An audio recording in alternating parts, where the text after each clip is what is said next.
It's finals night for the Avon Insurance New Zealand Sprint Car Grand Prix, plus the hang-up entertainment. King of the South, Midget Eliminator. We'll keep you right up with the play tonight. Also fireworks, thanks to K&T Drainage and Concut. Hi folks, AJ here. We've got Craig Broomhall, Louis Smith and Josh Henderson on board to keep you fully informed. Let's sit back, enjoy the show, and welcome to the Thunderdome.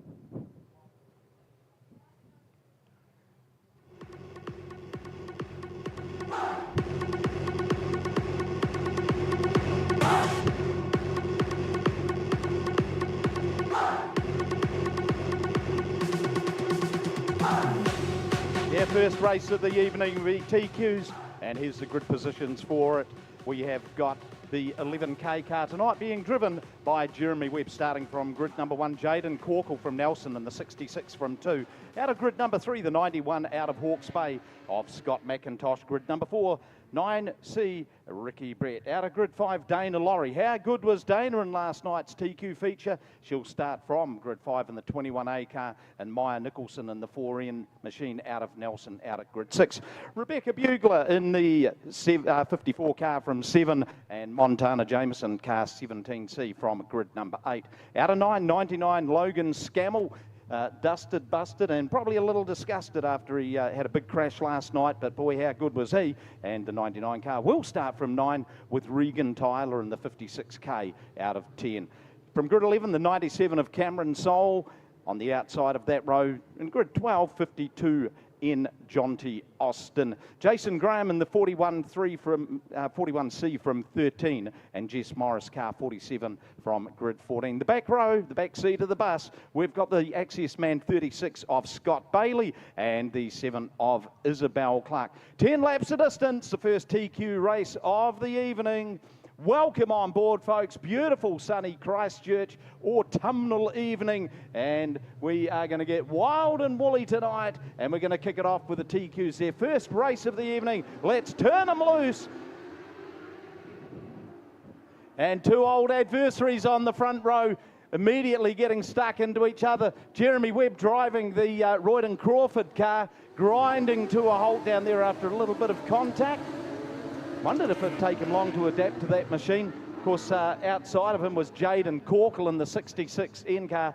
And yeah, they may be mates off the racetrack, but on it, well, it's all fair in love and war. Let's get the 11 car. That's the Dalton's machine, usually driven by Royden Crawford. Let's get that pushed up and hit the reset button for heat race number 1. Yeah, Jeremy Webb will get a restart, of course, and if you were here last night, Ricky Brett took a big tumble, did a lot of damage to that 9C car, the Melrose Motorsport TQ, but managed to work pretty late in the evening and has got that car up and running. So a frightening moment there, just briefly for Ricky Brett and Jeremy Webb. But a full restart here, folks, and it's going to be hard to pin back Jeremy Webb if he can get the handling sorted out on the Royden Crawford 11K TQ. Let's see how it goes, AJ. Yeah, of course, we haven't seen Jaden Corkle here for a long time, and he put up a really solid performance in that yellow 66 car out of Nelson. Let's see how he runs with that one. Looks like we've got the blackboard being put into action tonight. Reminds me of when I started high school. I would say we were still using blackboards. Well, it's going back a few years for sure, but the race receivers in these people's and the TQ drivers' ears is normally the way to communicate. Looks like Jeremy Webb being put to the back of the field. Prime cause. Yep. Yeah, good to see that they're actually onto this rule. As long as it's consistently applied, everyone is going to be happy. Gee, that's going to open up the door for Scott McIntosh, who is starting on the inside of row number 2, but pretty much by default, he's sitting there on the front row. Going to give him a good chance. Really talented driver, Scott McIntosh, so one to keep an eye on. Starter's got his the green flag ready to fly. Take 2, heat 1. Let's see if the TQs can get some good, consistent laps, and so it's Corkle in the 66 car.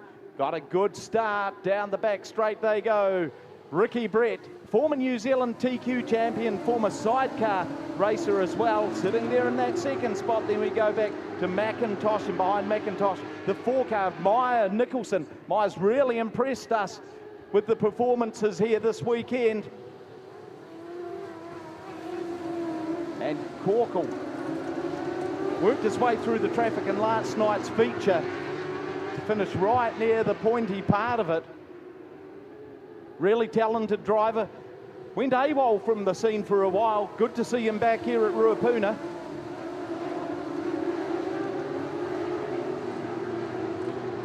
And Jeremy Webb just retiring to the infield. Can't quite get a handle on the 11 car. So 4 laps down. The Dirtworks Nelson machine, Jaden Corkle, Ricky Brett hanging on to second. Regan Tyler, all eyes on Tyler. Boy, what a class act he is in the 56 car, currently running in the 3rd position. Just shuffling McIntosh back a spot. And then we've got the 21 machine, that's Dana Laurie. Boy, she would have been doing backflips after her performance last night. And she's running there in 5th spot. And this is the first TQ race of the evening. Just start scanning for some of the heavy hitters. Of course, Regan Tyler started way back in grid 10. Already fighting for that second spot. Ricky Brett's got it right now. And you got your hands full if you want to take Ricky Brett on the speedway track. In the Melrose Motorsport machine, Brett just hits a little bit of a hole, drifted out wide, left the door wide open for Regan Tyler. Now the fur's going to fly in the first TQ race of the night as Regan Tyler pins his ears back, and he has got Jaden Corkle well and truly in his sights, down past the Value Cars Warehouse grandstand, through the Stadium Finance Prison Bend. White flag about to come out, 1 to go. And Regan Tyler, geez, within 1 car length rather, of our race leader, Jaden Corkle. Let's see if we've got to have a change at the front. Big challenge being thrown down, but Jaden Corkle's going to take the checkered flag. Second spot, Regan Tyler. Then we go back to Ricky Brett. Scott McIntosh in the 91 crossing the line in 4th. And then we've got Dana Laurie. A good drive there from our second place driver. Regan Tyler made a big trip through the traffic, but there was no holding back. Jaden Corkle and the Dirtworks 66 car out of Nelson. Yeah, great result there for Jaden Corkle. Got the Dirtworks car going as well as ever, but it was Regan Tyler that had the fastest lap time there, 15.4 seconds, just 0.2 of a second away from that track record. And a very good result for Ricky Brett after getting that car all sorted out from last night. He'll be very pleased to take 3rd place. Let's give it up for Jaden Corkle.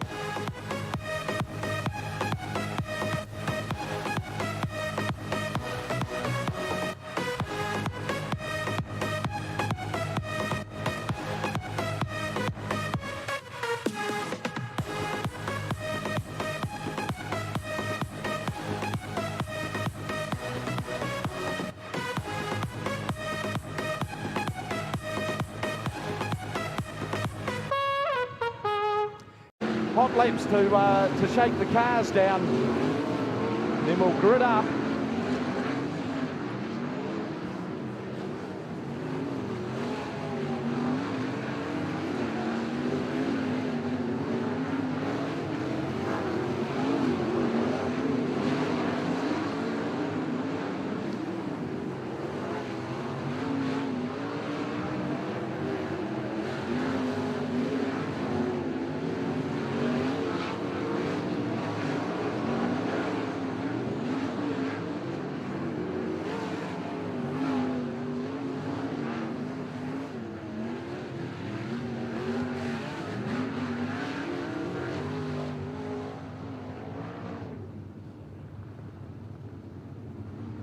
Couple of really scorching lap times being set down. The 2 fastest laps being both the Anderson Motorsport cars. What we have, Joel Myers on a 14.093, and Max Guilford in a 13.040, so 13.093 and 13.040.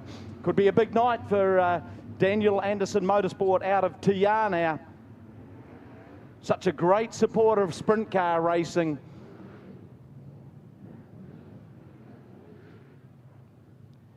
The excitement is reaching a fever pitch as we gear up for Heat Race 6 of the Avon Insurance New Zealand Sprint Car Grand Prix.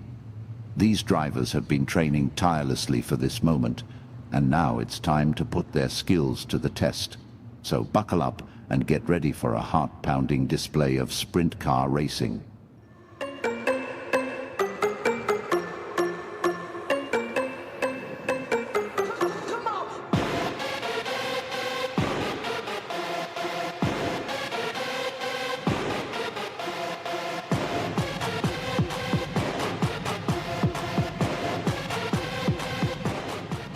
Here we go, folks. First thing to learn about sprint cars, they don't have a throttle, they've got a detonator. The pin's been pulled.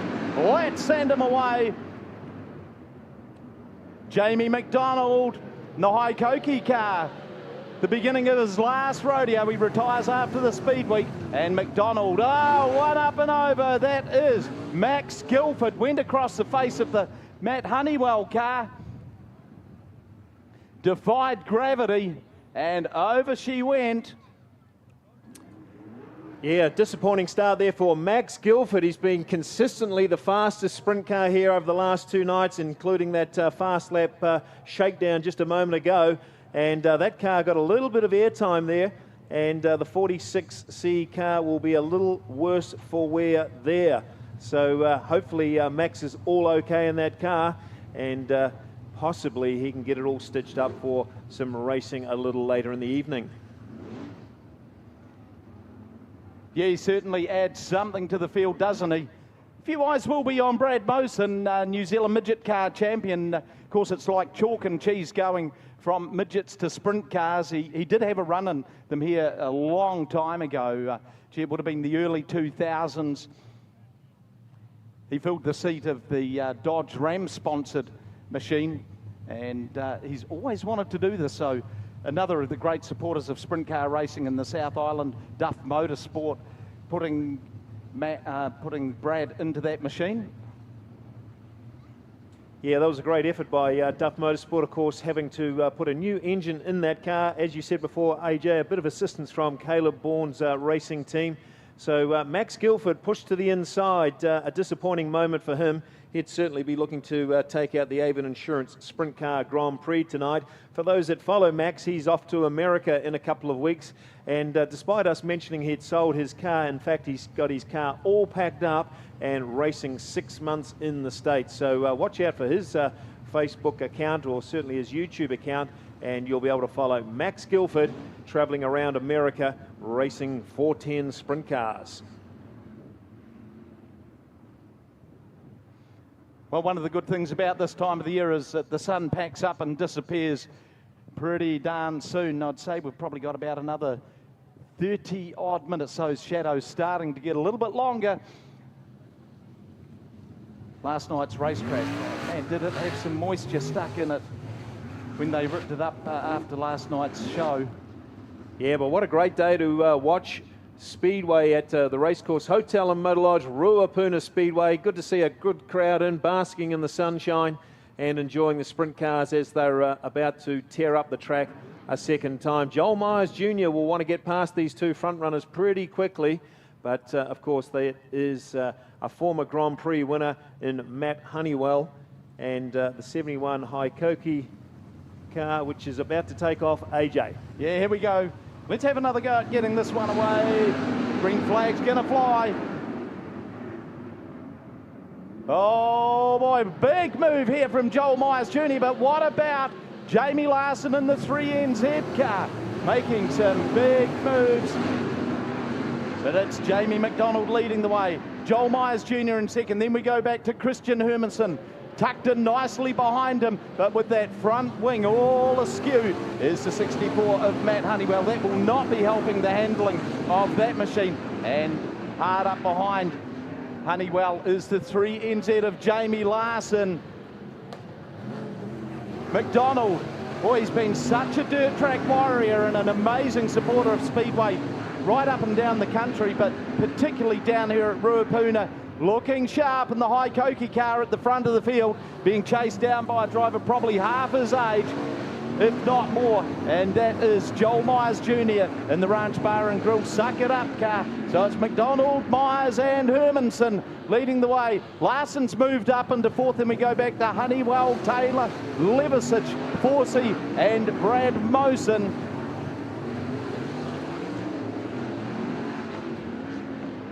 McDonald looking very settled on the racetrack.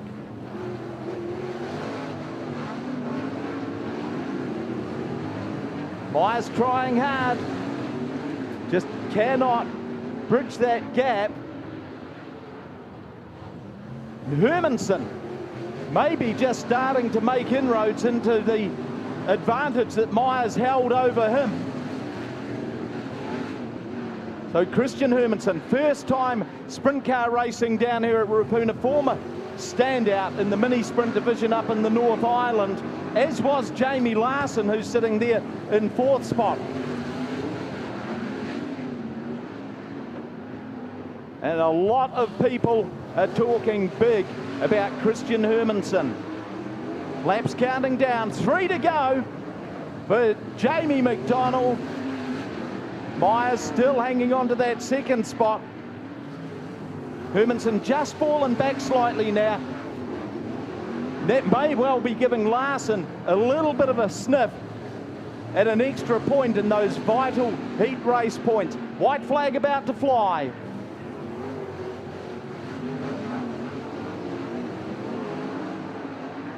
Can McDonald hold off the challenge of the young California down past the Value Cars Warehouse grandstand through the Stadium Finance corner? Oh, Myers is going to try the big run around the top. Oh, McDonald by half a coat of paint from Joel Myers Jr., third Christian Hermanson. Then we go back to Jamie Larson, Matt Honeywell, Stephen Taylor, Matthew Levisage, Brad Mosen and Dylan Forsey.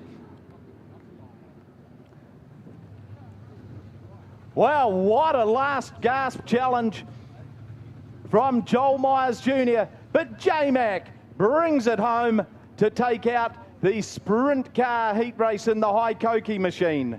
Yeah, what a great result that is for Jamie McDonald. Travelled all the way down from Auckland, as he regularly does, and put on a great performance, but he could smell Joel Myers Jr. behind him, and didn't Joel Myers Jr. have a last lunge at him? But congratulations to you, Jamie. A good result down here at the Avon Insurance Sprint Car Grand Prix tonight.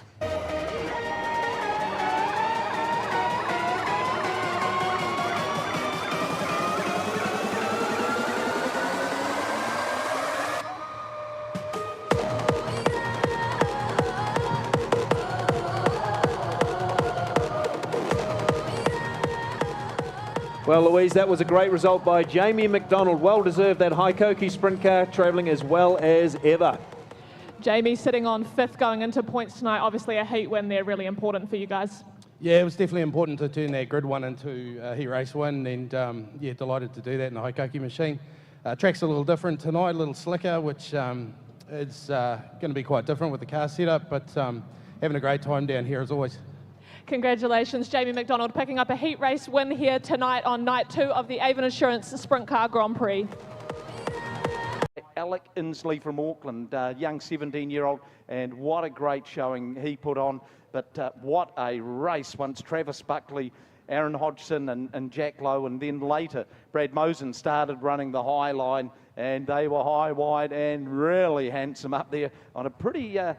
Yeah, it was pretty heavy going on the very top part of the racetrack, but once they found the cushion, and they were right into it. A race of two halves, because Inslee, he just ran away, and they did their level best to bring him down. But Craig, what a future Alec Inslee's got. Yeah, just 17 years old. We seen him here in a quarter midget just 2 seasons ago. Got himself into a midget and has taken out a feature win here at the Racecourse Hotel in Molodge, Ruapuna Speedway. Goes particularly well up in the North Island and certainly been a big threat for most of those top Midget car drivers. The other guy you want to look out for tonight in the King of the South Midget Eliminator, Aaron Hodgson. The one-man thrill show turns up at Ruapuna Speedway. He went from 20th to 5th last night in a pretty tricky track, so watch out for that Carter's 35A car. It's certainly worth watching.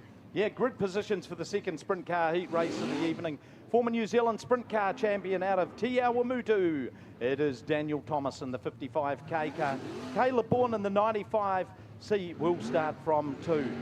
Row number 2 on the inside, and grid number 3 will be the 73 car. Out of Leaston, it's Sean Action Ashton. And grid number 4 from Napier, Paul Donovan in the 8P car. The Big Mac, Jacob McIntyre in the 88I car from Invercargill from 5. Grid number 6 would have been Oscar Harcourt.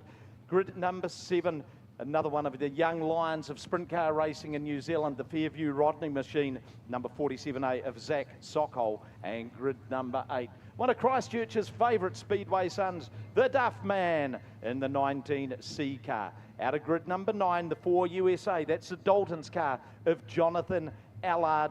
And from grid number 10, his longtime adversary in the 54A car, that's the CRC machine, it is Michael Pickens. The back row, Connor Rangi in the 57N from 11, good Springston boy now. And out of grid number 12, Ryan O'Connor in the 98A. Race fans, are you ready for some sprint car action? Heat Race 7 is about to kick off in the Avon Insurance New Zealand Sprint Car Grand Prix. With the competition heating up and the stakes higher than ever, these drivers are prepared to leave it all on the track as they battle for supremacy. Let's see who will emerge victorious.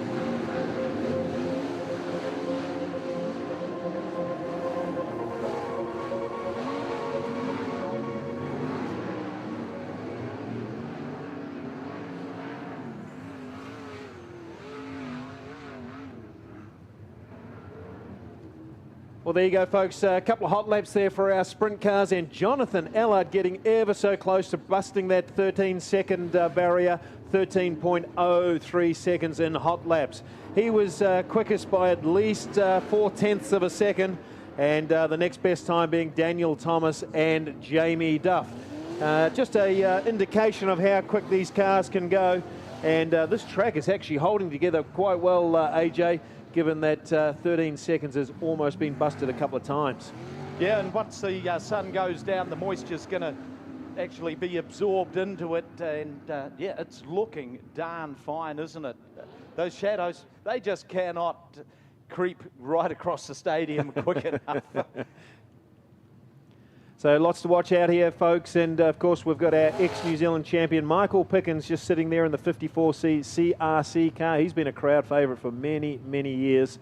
And we've got Daniel Thomas, the ex-1NZ sprint car champion, driving the 55 car off grid 1 there. And Caleb Bourne, well, we know he's a gasser, AJ, and he certainly likes to put his foot up it. And a couple of times he's got it all wrong this season and gone for a big tumble. Let's see if he can get his foot in front of it and get through that first couple of corners in front of Thomas. Yeah, the Sasquatch Caleb Bourne, he leaves no scraps on the plate for anyone. Certainly a driver that loves the big occasion in the Avon Insurance Brokers Arbitek Brian Hum contracting machine. Always a real showman, puts on a big performance. Third generation sprint car racer. Of course, his old man Ray was totally fearless as well. Here we go, coming up to the start-finish line for heat race number 8. The Avon Insurance Brokers New Zealand Sprint Car Grand Prix. It's time to clobber the clay, folks. Heat race number 8 is underway. We are racing. It's the Sasquatch, Caleb Wood. Ah! It's like the car park at the Women's Institute Christmas do down there. There's cars everywhere. Paul Donovan, Jamie Duff, Ryan O'Connor caught up in that mess. Jonathan Allard in there too. Boy, it happens in an absolute heartbeat.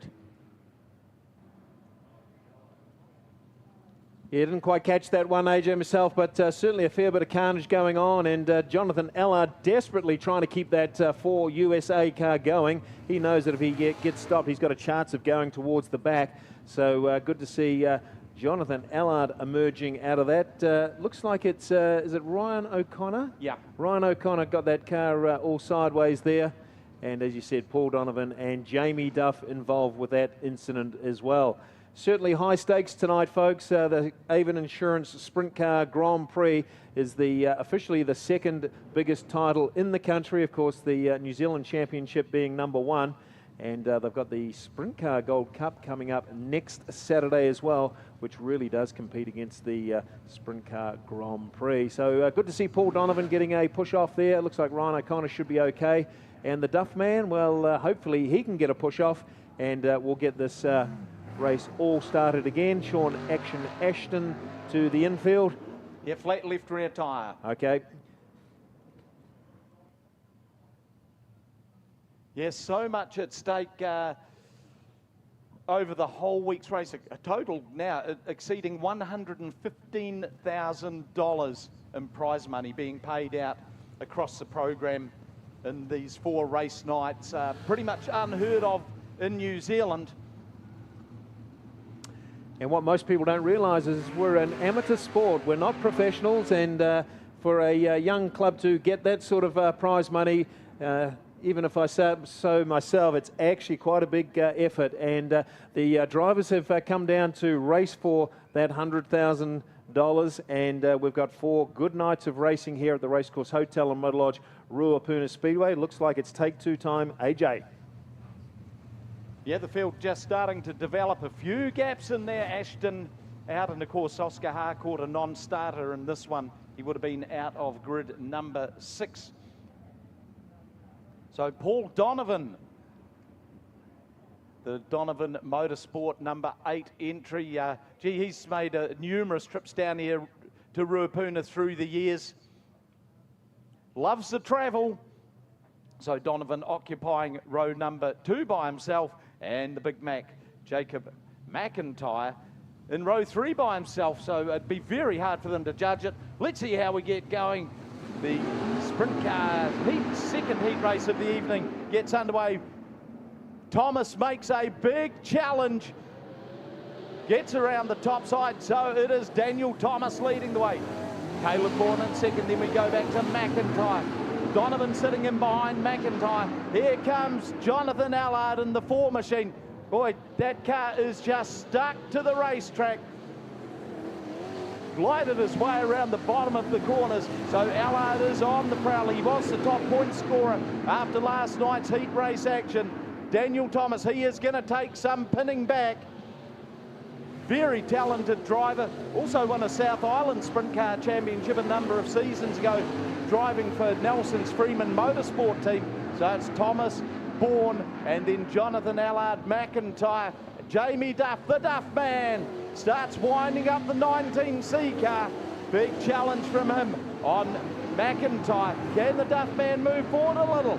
His big fan base will certainly be looking for that. But Michael Pickens starting to track Duff down. Daniel Thomas, huge advantage over his opponents. The Duff man goes high. Is there enough on the racetrack at this stage for him to make it count? He can't do yet. Bourne sitting there in second. Another big hard charge around the top.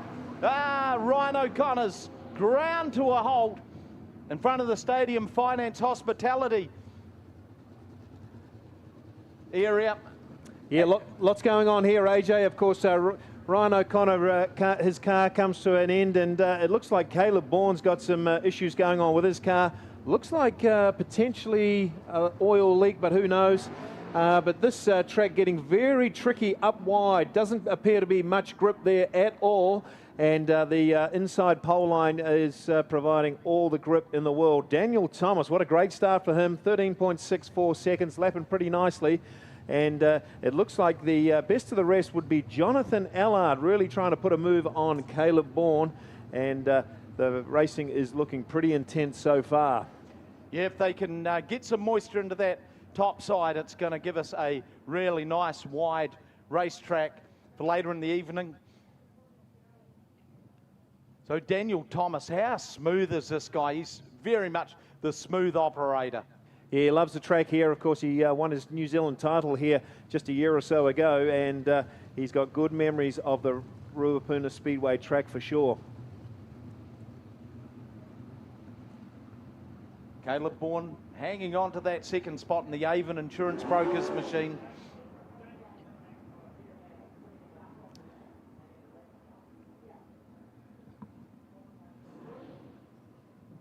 Certainly, yeah. When you look at the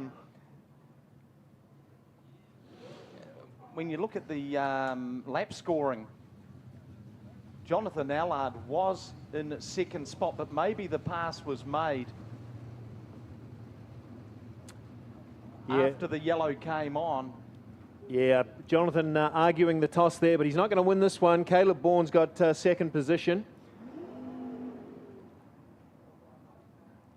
Yeah, well, all they're doing is putting some fire in the belly of J.A. out of Chico in Northern California. Now watch Caleb Bourne. He's got one good chance here to put a big slider on Daniel Thomas if he can stick with him. Let's see what happens in turns 1 and 2. Yeah, stick with him. He's just about inside the cab. He was that close. Green flag flies. Thomas, Bourne, Allard and Duff. How many scraps have these guys had through the years on the dirt tracks all around New Zealand? Allard has a look down low. Let's see if he's carrying enough momentum to get in front of the smoke screen being laid down by Caleb Bourne. Allard hard on the tail of Caleb Bourne, sees a gap, makes a big run down the inside. These two are going toe for second spot. Jonathan Allard's got it. 5 laps to go. Daniel Thomas in the 55 car could well have someone hammering on his back bumper very shortly, because Jonathan Allard has got the kite string out in that second spot. Bourne still in third. Here we go back to Duff. Michael Pickens closing up on Duff. And another big battle going on a little further back between Zach Sokol, McIntyre and Connor Rangi. Be white flag out next time. Daniel Thomas. This could be a go to woe for him. Allard in second. Because Allard started way back in grid number 9. So valuable gains for him. Bourne in third, Duff in fourth. Geez, Duff and Pickens had some howlers of scraps last night. Checkered flag comes out. Daniel Thomas takes the win. Jonathan Allard in second. Third place goes to Caleb Bourne. Then it's Jamie Duff, Michael Pickens, Zachary Sokol, Connor Rangi, the 98 of Ryan O'Connor, Jacob McIntyre, Paul Donovan. Yeah, Daniel Thomas, super smooth driving that sprint car of his around Ruapuna today, and getting a good result, the 55k of Daniel Thomas. Jonathan Allard was the guy making all the moves. He certainly couldn't get past Thomas, and Caleb Bourne driving that motor to death with blue smoke coming out the edges and a bit of a oil leak, I would say, AJ. Yeah, so would I, and I don't think we're going to see his name on a Greenpeace membership any time around with a smoke screen like that. But what a great win for Daniel Thomas. Put your hands together, folks. A big trip down from Te Awamutu for DT, and boy, he is a racer and a half, this guy.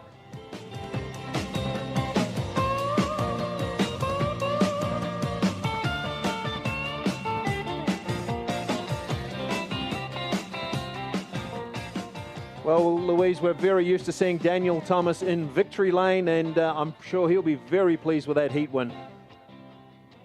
Certainly a very convincing heat win there for Daniel Thomas, with Jonathan Allard obviously charging hard behind him. Daniel, you're sitting pretty solid in the point standings at the moment, but able to pick up a heat win there, really important. Yeah, it's very important. We really needed that. We didn't fire off very fast yesterday on first heat and second heat, but I think we found something, and yeah, that felt pretty good. A fast heat number 2 tonight for the sprint cars for the Avon Insurance Sprint Car Grand Prix with Daniel Thomas picking up the heat win there. We are the Sultans. We are the Sultans of Swing. Matthews in the 7K machine. From grid number 3, he is the New Zealand Midget car champion, Brad Mosen, in the 1NZ beside him, the 12 car of Liam McCoubrey. Grid number 5, the 63 of Jaden Worthington in the 63M, and grid number 6 is Trent Way in the 9. Out of 7, the 88, the K&T drainage car of Jeremy Webb, and Michael Pickens in the 54 will start from grid number 8. From grid 9, from Nelson, the 57N of Jamie Brown. Out of 10, the 4 Christchurch car of Sam McCrenna. Grid number 11, Peter Honeybell in the 9M, and rounding out the field, and certainly one to keep a extra watch on, Travis Buckley in the 7M machine. Welcome to Heat 1 of the Hang-Up Entertainment King of the South Midget Eliminator. With engines roaring and anticipation high, these drivers are geared up for a fierce battle to secure their spot in the feature race.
So folks, Michael Pickens doing double duty tonight, and the 54C car just getting it a late push off. The CRC sponsored car looking pretty good under the sunshine of Ruapuna Speedway tonight. Another driver doing double duty is Jeremy Webb. Didn't have too much luck in that TQ earlier, but we see him back on the track in the 88C car, and good to see Jeremy Webb inside the midget again tonight. It's going to be a great race here, AJ, and Liam McCoubrey, I think I've seen on the track there. Didn't have a great night last night, wasn't unhappy with it, but certainly one of the local chances here. And Travis Buckley, hasn't he been going well every time he visits Ruapuna Speedway? Yeah, Buckley's a real talent, isn't he, in the Esslinger House car. And a big welcome to old Bill Buckley, the man behind BSL and Esslinger. And gee, we've seen a lot of Bill down here this year, enjoying the Canterbury sunshine. Of course, last night it was the polar opposite, wasn't it? Yeah, I thought the sun had packed up and gone on holiday, but certainly basking in the beautiful autumn evening here in Christchurch. Got to about 16 or 17 degrees today, so yep. For the likes of Kevin Proctor enjoying the stream from somewhere in Australia, KP would be having a big coat on and 17 degrees. Well, I tell you what, Glenn Jury had a heck of a night last night. Took out a heat race, beat Brad Mosen home, and I see he's got the jump on him here in this race. But if you want to watch a car that's as good as anybody, Brad Mosen, 1NZ, that car is an absolute flying machine. And if you want to study midget car racing and how to pilot it, he might be the guy to watch for you. Yeah, lining up and behind the pace vehicle, driven by Lee Young. Boy, he was worth his weight in gold last night, wasn't he? Able to read the racetrack back to the officials, a former midget car driver, long-time crewman. In fact, spent a year as a crew up in the USA when Keith Kaufman was racing, so Lee knows his stuff, and he was able to tell the officials, don't worry about this moisture, it's actually doing the track the world of good. Okay, that front row, Ben Matthews and the Repco 7 on the outside. The Access Man, 66 of Glenn Jury on the inside. 10 laps the distance, first midget car heat race of the evening. I'm getting a little bit excited. Yeah, there, false Craig. start there, mate. False start. So just another lap there, folks, to have a close look at these high-powered midgets. 380 to almost 400 horsepower in a 420 kilo frame. So power to weight, absolutely enormous. And these cars can wheel stand at will. And it's all about keeping the power on the ground, those front wheels on the floor. Yeah, more snot than a kid with a head cold. That's what we've got with midget cars. Here we go. This is going to be a beauty. Let's turn them loose. Christchurch's Glenn Jury takes the field out wide. That left the bottom part of the racetrack wide open for Brad Mosen. Boy, this could be slide job central as the race goes on, particularly if Jury gets an opportunity. A little bit of an off down there. That's Jamie Brown.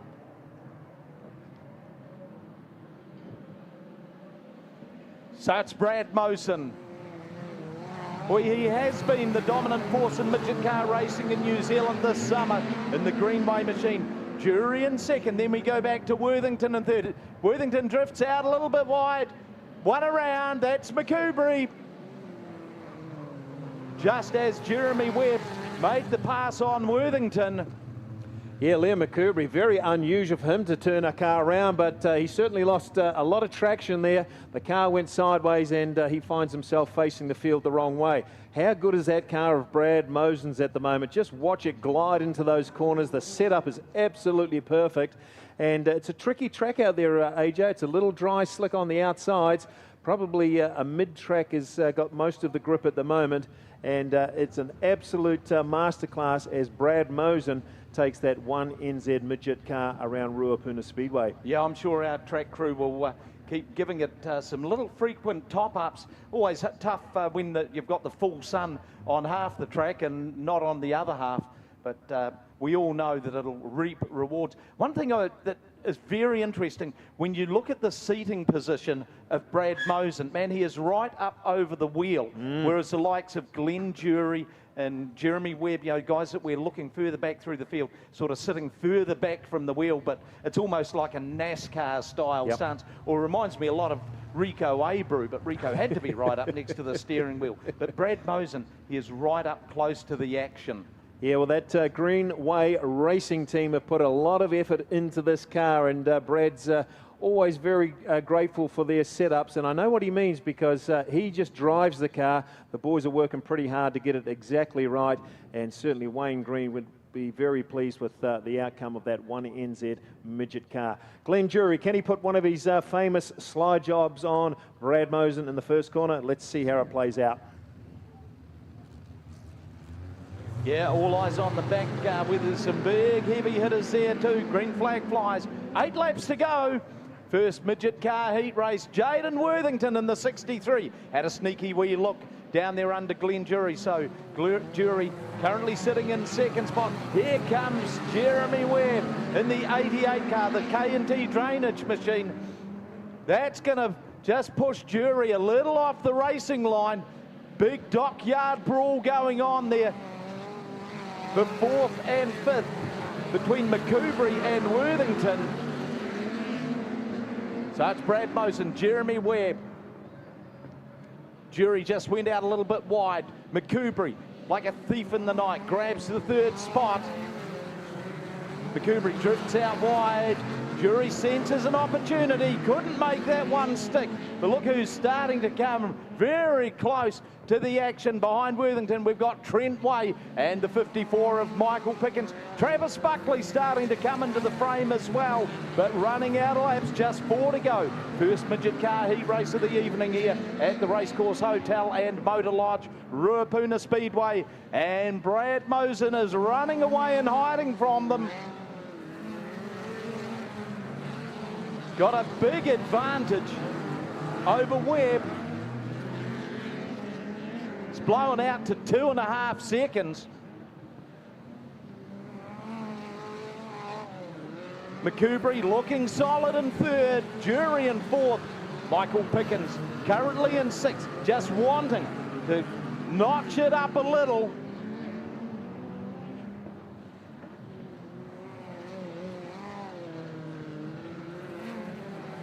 Certainly some rubber being laid down in the early part of the evening with Brad Mosen. Last lap, just the Prism Bend to negotiate for Mosen. He's going to take the heat race win from Jeremy Webb. Liam McCoubrey's going to be third. Fourth spot will go to the 66 of Glenn Jury. Then we've got Jaden Worthington, Trent Way, Michael Pickens, Travis Buckley, the 9 of Peter Honeybell, Ben Matthews, and rounding out the field, Sam McCrenna in the 4 car. Yeah, what a dominant performance that was by Brad Mosen, the 1NZ New Zealand Midget Car champion, showing us how it's all done. A good performance there by Jeremy Webb, but Liam McCoubrey, what a great recovery from his early spin. And the other obvious moment was Michael Pickens not making terribly much ground. Very unusual for Michael Pickens not to be making his way through the field. So folks, Brad Mosen showing us what a champion should do, and congratulations to him taking out a heat race here tonight at the Hang Up Entertainment King of the South Midget Eliminator.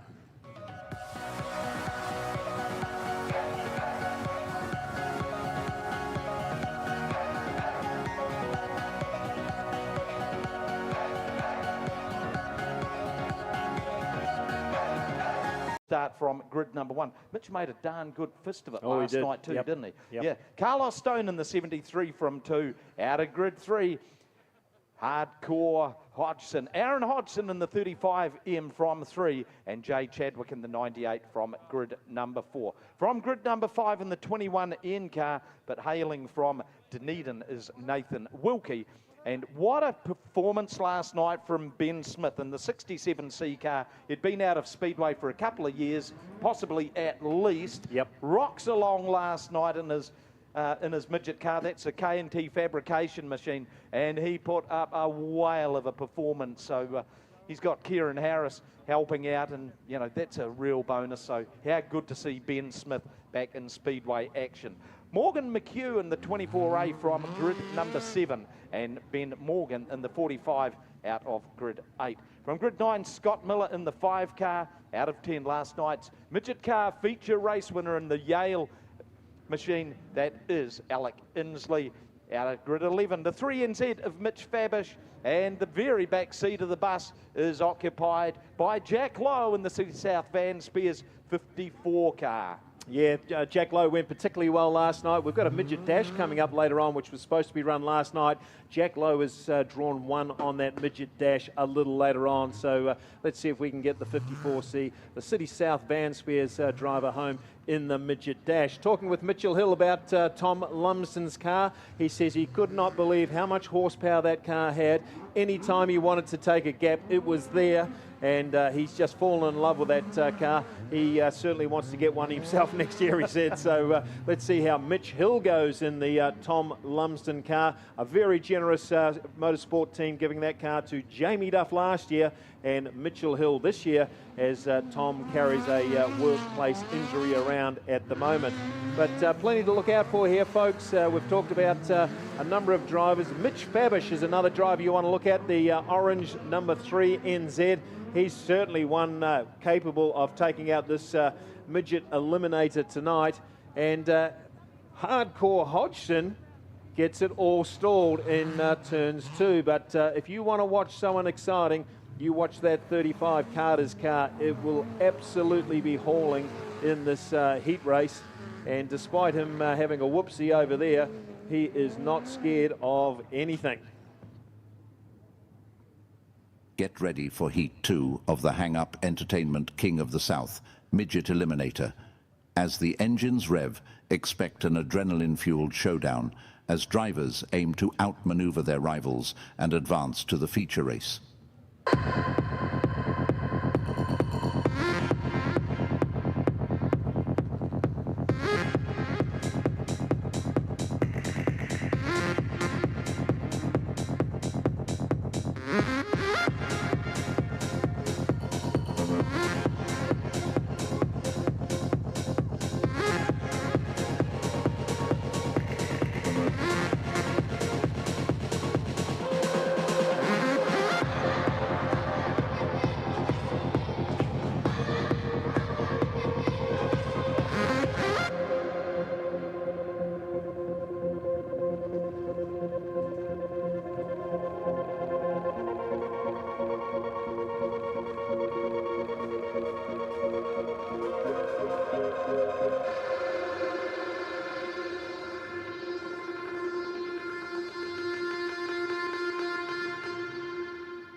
lots to watch out for here, folks. Can young Alec Inslee back up his feature win last night by putting on a pretty good performance here?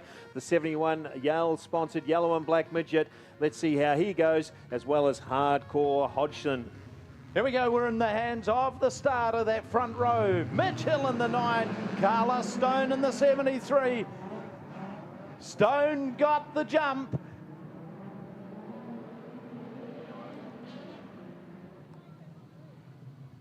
Yellow light comes on. Well, that'll only be for one thing. That's a false start there in the front, and difficult to know who actually jumped who.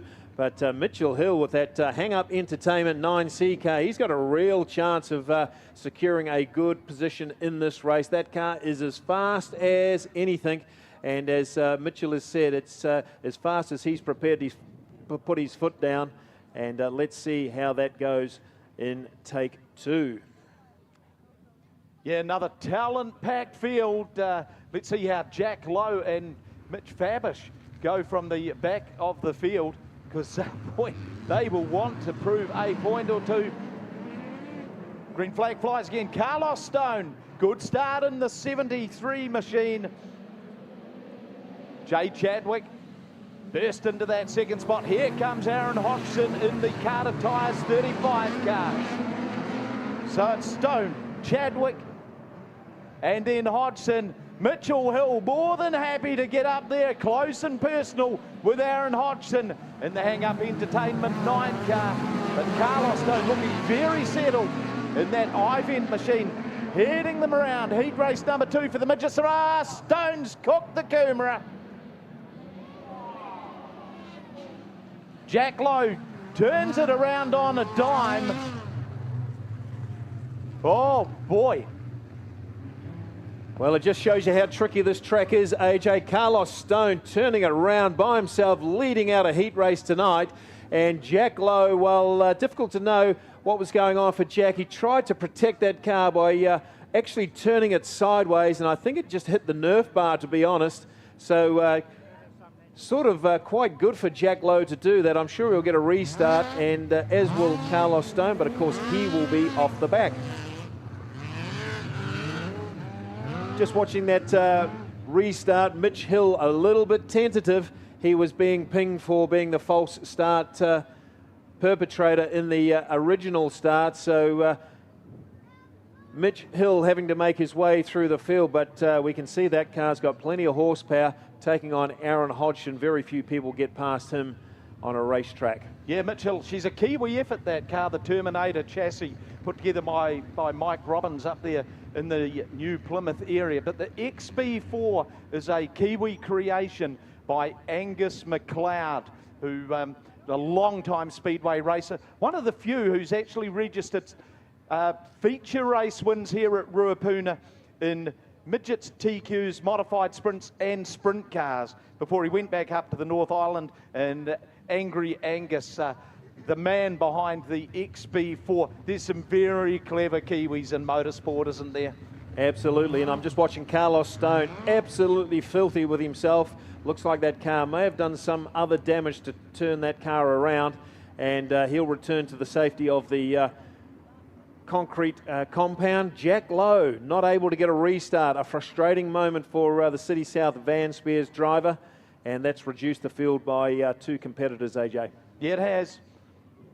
Good to see those shadows starting to stretch their way, where we've only really got the town bend and a bit of the back straight to go. Let's get them going again. 2 laps down, 8 to go. Midget heat race action. Jay Chadwick finds himself leading the field. Aaron Hodgson, he is certainly going to run that high line. You do it better than Hodgson. And Chadwick under siege right now. So Jay Chadwick in the Rangiora ITM car leads him down. Hodgson saw the gap, went for it, changed at the front of the field momentarily because Chadwick's grabbed it back.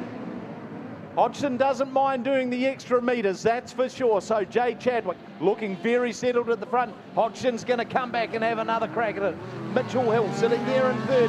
Then we go back to the 45 of Ben Morgan in fourth. And in fifth spot, it's Ben Smith in the 67 car. Continuing his return to Speedway racing. Boys, he's screaming like a sack full of cats at the front of the field. That 35 car being driven by Aaron Hodgson. Jay Chadwick. Good drive from Chadwick. Promises so much so often. Hanging on to second from Mitchell Hill and Ben Morgan. Fourth in last night's BT for Mates feature race. Alec Inslee in the Yale car. Starting to cut a merry track through the field. The white flag out next time round. Midget car heat race action.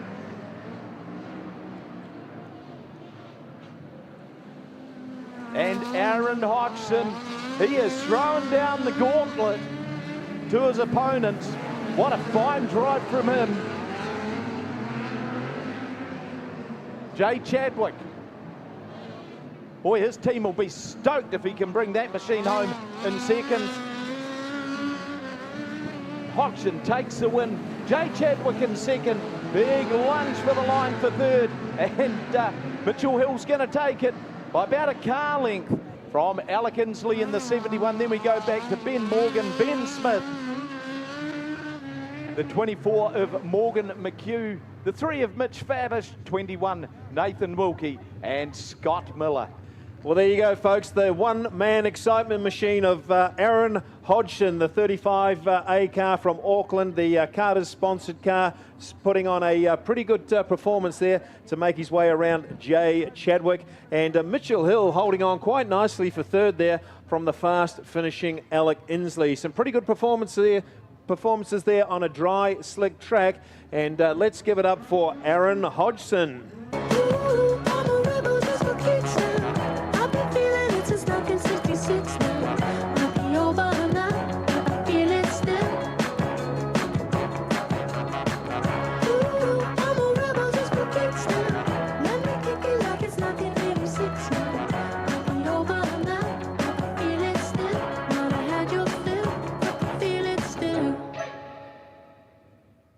Yeah, some good racing there. That Carter's car, everything he does in speedway racing, and it's certainly turning out to be a very popular channel.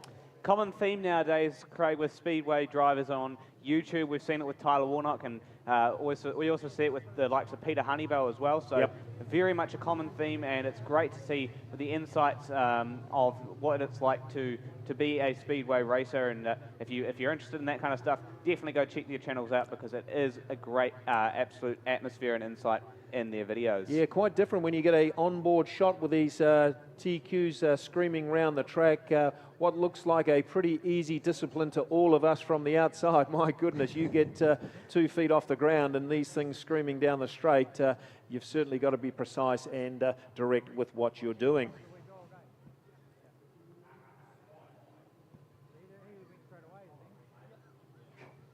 Excitement continues. Drivers battle for a spot in the feature lineup, pushing their midgets to the limit. It's wheel-to-wheel action as these fearless pilots race for glory. Hold on tight, because things are about to get wild.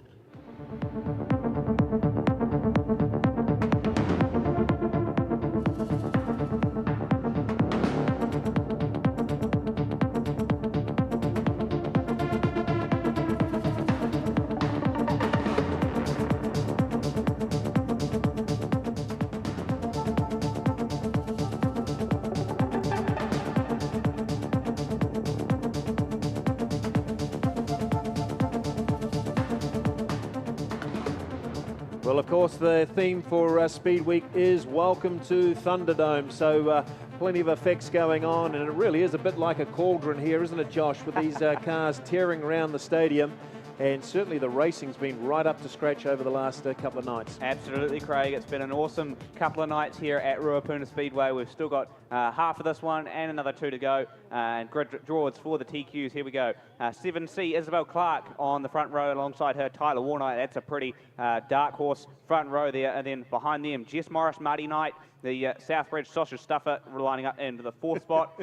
John T. Austin and Liana Levian in the 3rd row. Then Regan Tyler, Ethan Smith, Montana Jameson, Aaron Finlay. Then in 11th and 12th, Maya Nicholson and Nick Davey. Ricky Brett, the former New Zealand TQ champion, lines up 13th, so he's got a bit of work to do to get himself up the front. And our BT for race TQ winner, Nathan Bruff, starts from 14th. Behind them, Jaden Corkill and Jamie Booth. Yeah, Nathan Bruff, very pleased to win the BT for Mates TQ race last night, and he was talking about it all year, wanting to come down to Ruapuna, put a good performance on, and really satisfied his sponsors, family and friends, and was a little overwhelmed at the presentation last night, but great stuff, Nathan. Congratulations to you taking out that 30-lap feature race last night. Here we go, Warnock and Isabel Clark, the front row. Behind them, Jess Morris and Marty Knight. Here we go, green flag flies. Good start for Tyler Warnock. He's already going wheel to wheel with Clark going into turn 1, and he gets ahead. So Warnock, a pretty good start already, and he's seized the lead into turn 1. One up into the wall, that's Aaron Finlay. So one of our real fast contenders has dropped a couple of places at the start. He's got lots of work to do to get back up the front. Isabel Clark sitting in the 2nd spot now, looking to regain some time over Tyler Warnock, but Warnock steaming his way up the front, and he's got a pretty solidified gap over Clark at the moment. And Isabel Clark actually coming up to some real threat from Regan Tyler. Regan Tyler, one of the best TQ racers up in the North Island, and he's really putting that experience into good use now. Looking to the outside on Isabel Clark. Well, Jess Morris has a look on Marty Knight and gets that move done.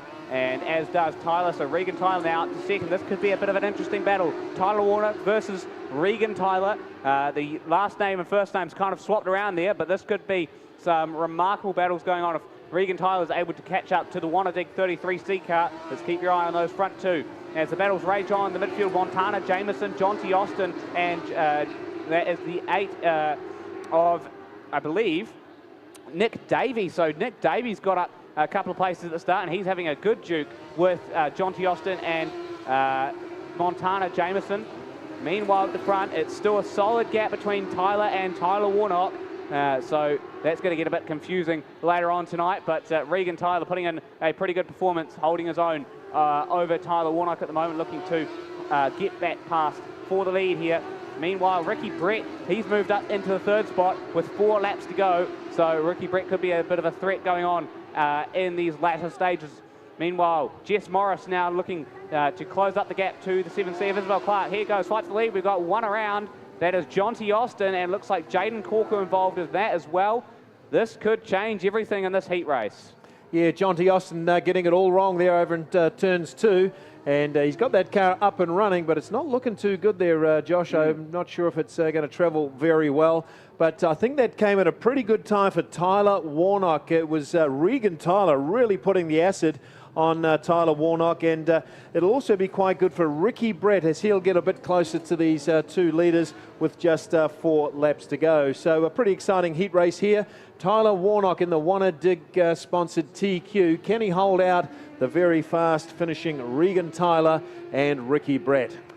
Absolutely, this is going to be a cracking restart. Tyler Warnock, Regan Tyler, that front row. Those guys are going to be duking it out like nobody's business going into turn 1. Behind them, Ricky Brett, Isabel Clark. Clark still looking for her first couple of wins in the TQs. Let's see who's going to take this one out.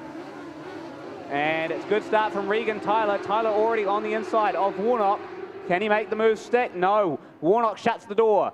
So Tyler Warnock holds on to the lead. Regan Tyler in 2nd. Ricky Brett in 3rd. Isabel Clark in a pretty good position in 4th. Jess Morris dropped a wee bit of time, and now she's coming under threat from Ethan Smith. Meanwhile, Regan Tyler looking to the outside on Tyler Warnock and gets the place, but Tyler Warnock still fighting back on the inside.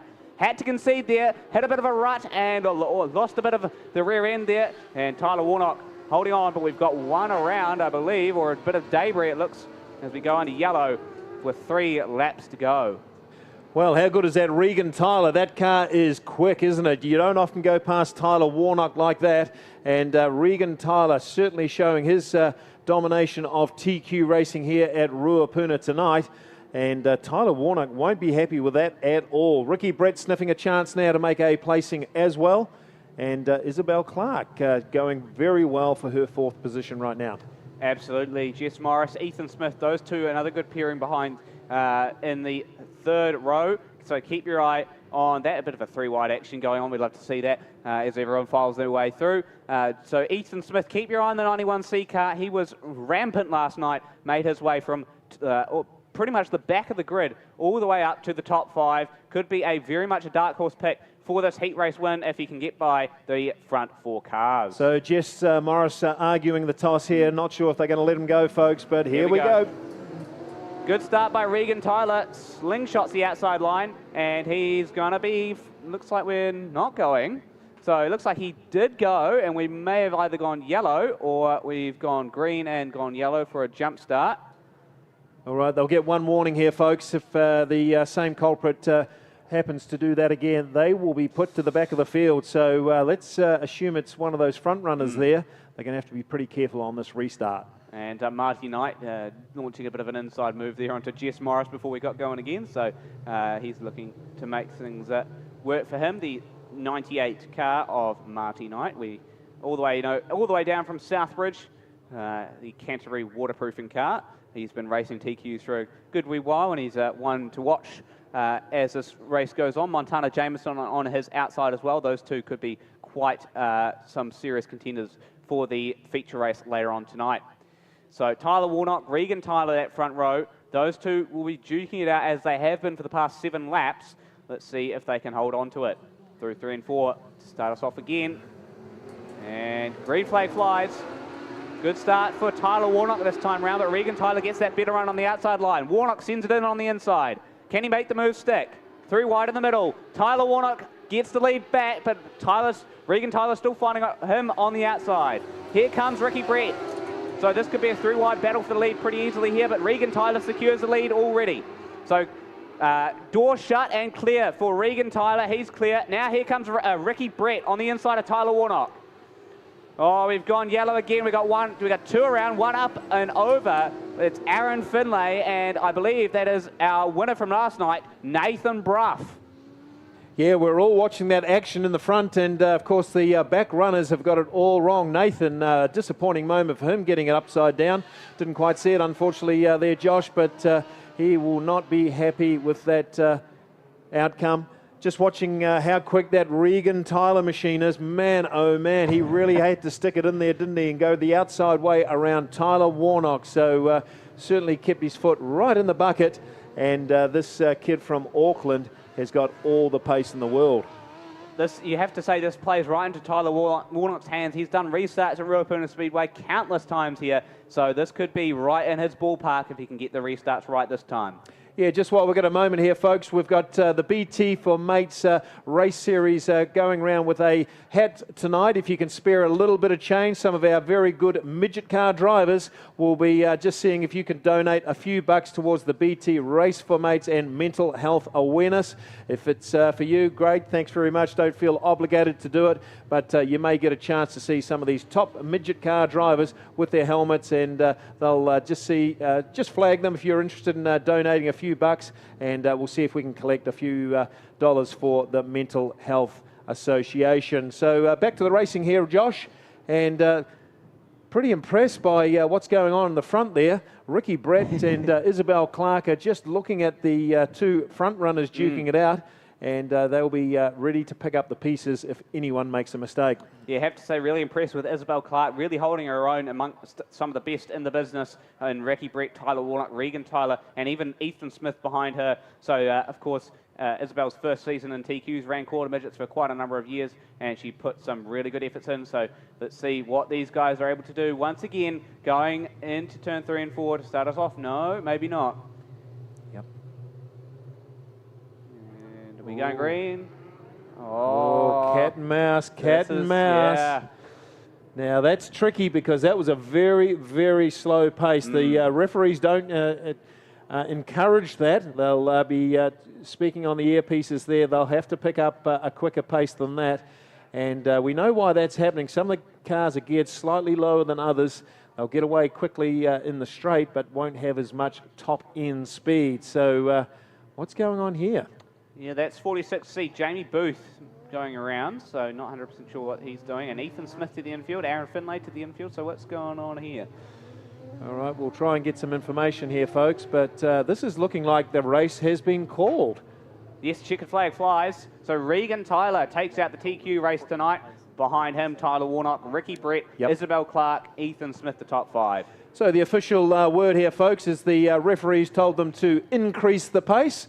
They decided they wouldn't increase the pace, and we have called that race early. So a bit of finger waving going on here by the Speedway NZ officials, but these guys are all very aware of the rules, and there will be some disappointed drivers inside the pits a little later today. But time, folks, for the T-shirt cannon being fired out, and Dangerous Dave's over the back there.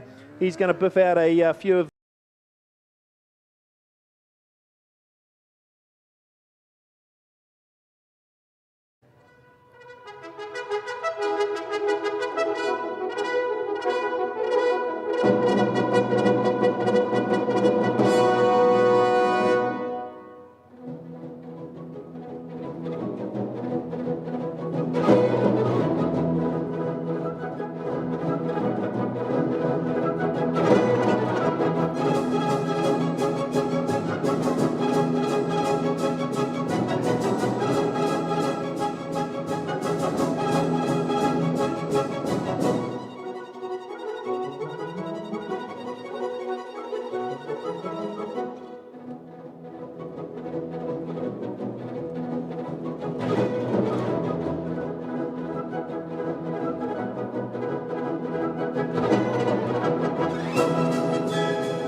Well, a bit of fun there for the kids, and Dangerous Dave biffing out those T-shirts provided to us by Hayden Brushes, the major sponsor of Kirk Shooter Hawkins and the V6 Wingless Sprints. Always good to see the kids having a great time here at the Racecourse Hotel and Motor Lodge, Ruapuna Speedway.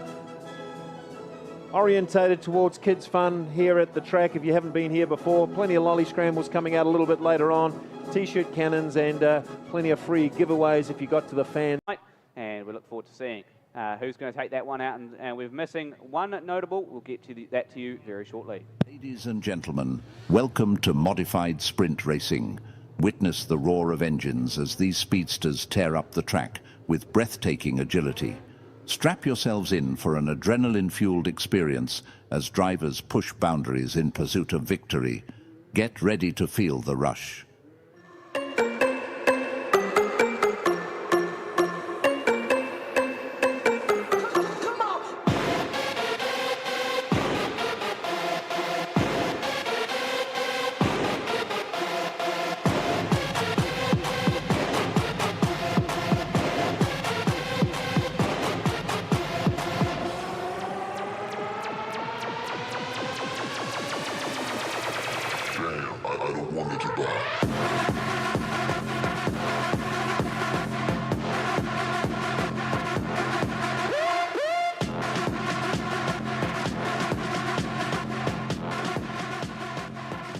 Modified Sprint, heat number 1 of the night, heat number 3 of the weekend, and we've got a solid field of 11 cars tonight, giving you the grid draws for our 10-lap heat race tonight. Courtney Jones alongside Harry McIntyre, that front row. Behind them, Shane Cornelius, Brendan Hopkins, then Brad Hinton, and Liam Astle in the 8C ex-Craig Cox car. Looking forward to seeing what Liam can do in that car. Behind them, Neil Carey, Jaden Fraser, our King of the Clay winner. Let's see what he can do in the 36i. Brett Booth, the 33C, won the first heat race yesterday, and looking forward to seeing what the Avon Insurance-sponsored 33C can do tonight. Josh Lee in 10th, and then Luke Cook, the 44C, in 11th. So looking forward to seeing what these modified sprints are able to do tonight. And we were missing Gus Dawson, the 9N modified sprint, the young lad up from Nelson. Looks like some issues with that car and won't be able to bring it back to the Speedway tonight. We had him out early in the feature last night, well, the heat last night, but yeah, a couple of drivers missing. Yeah, there is, and last night, best performer, Jaden Fraser, all the way from Invercargill, the 36i, that car lapping quicker than anybody else.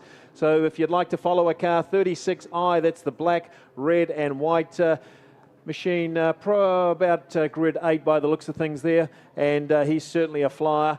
And the other one, of course, is Liam Astle, the very famous name of Astle. Of course, he's the son of Nathan Astle, the 8C car. That is one of the fastest flying machines you'll see around here at Ruapuna Speedway. Absolutely, using the old Craig Cox machine. Let's see how well that can perform for Liam tonight. Green flag flies, good start for Courtney Jones.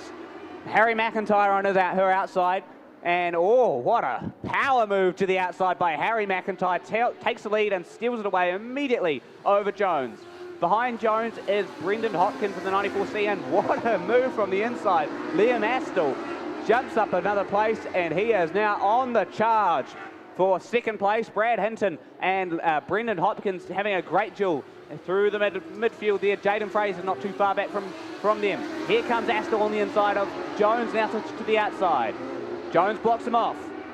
So Courtney Jones defending like a lion against Liam Astle at the moment.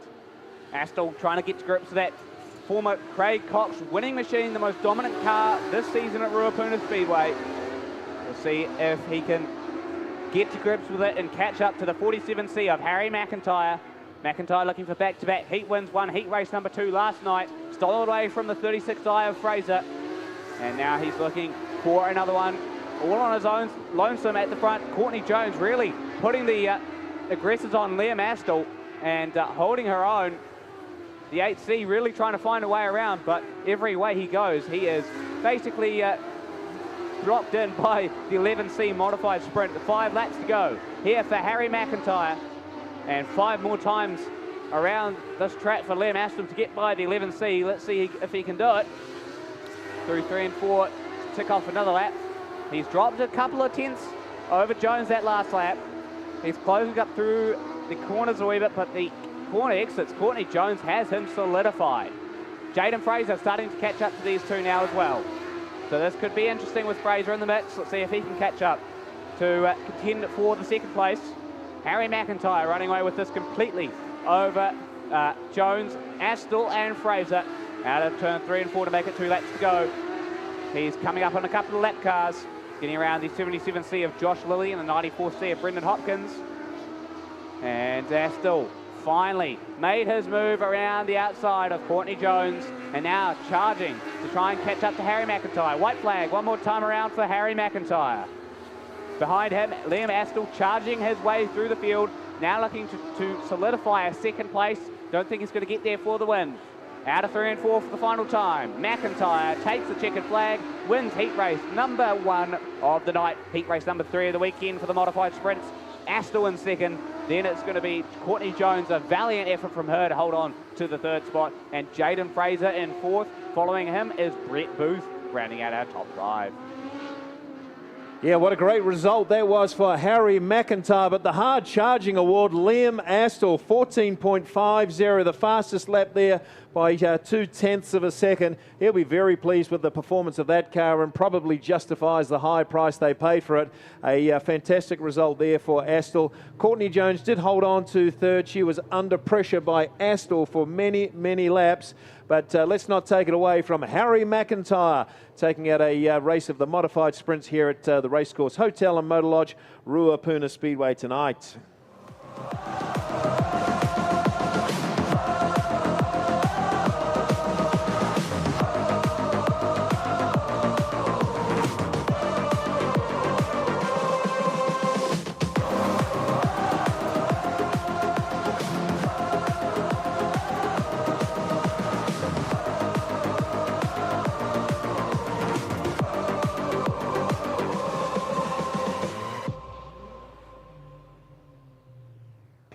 was a thrill machine, that's for sure.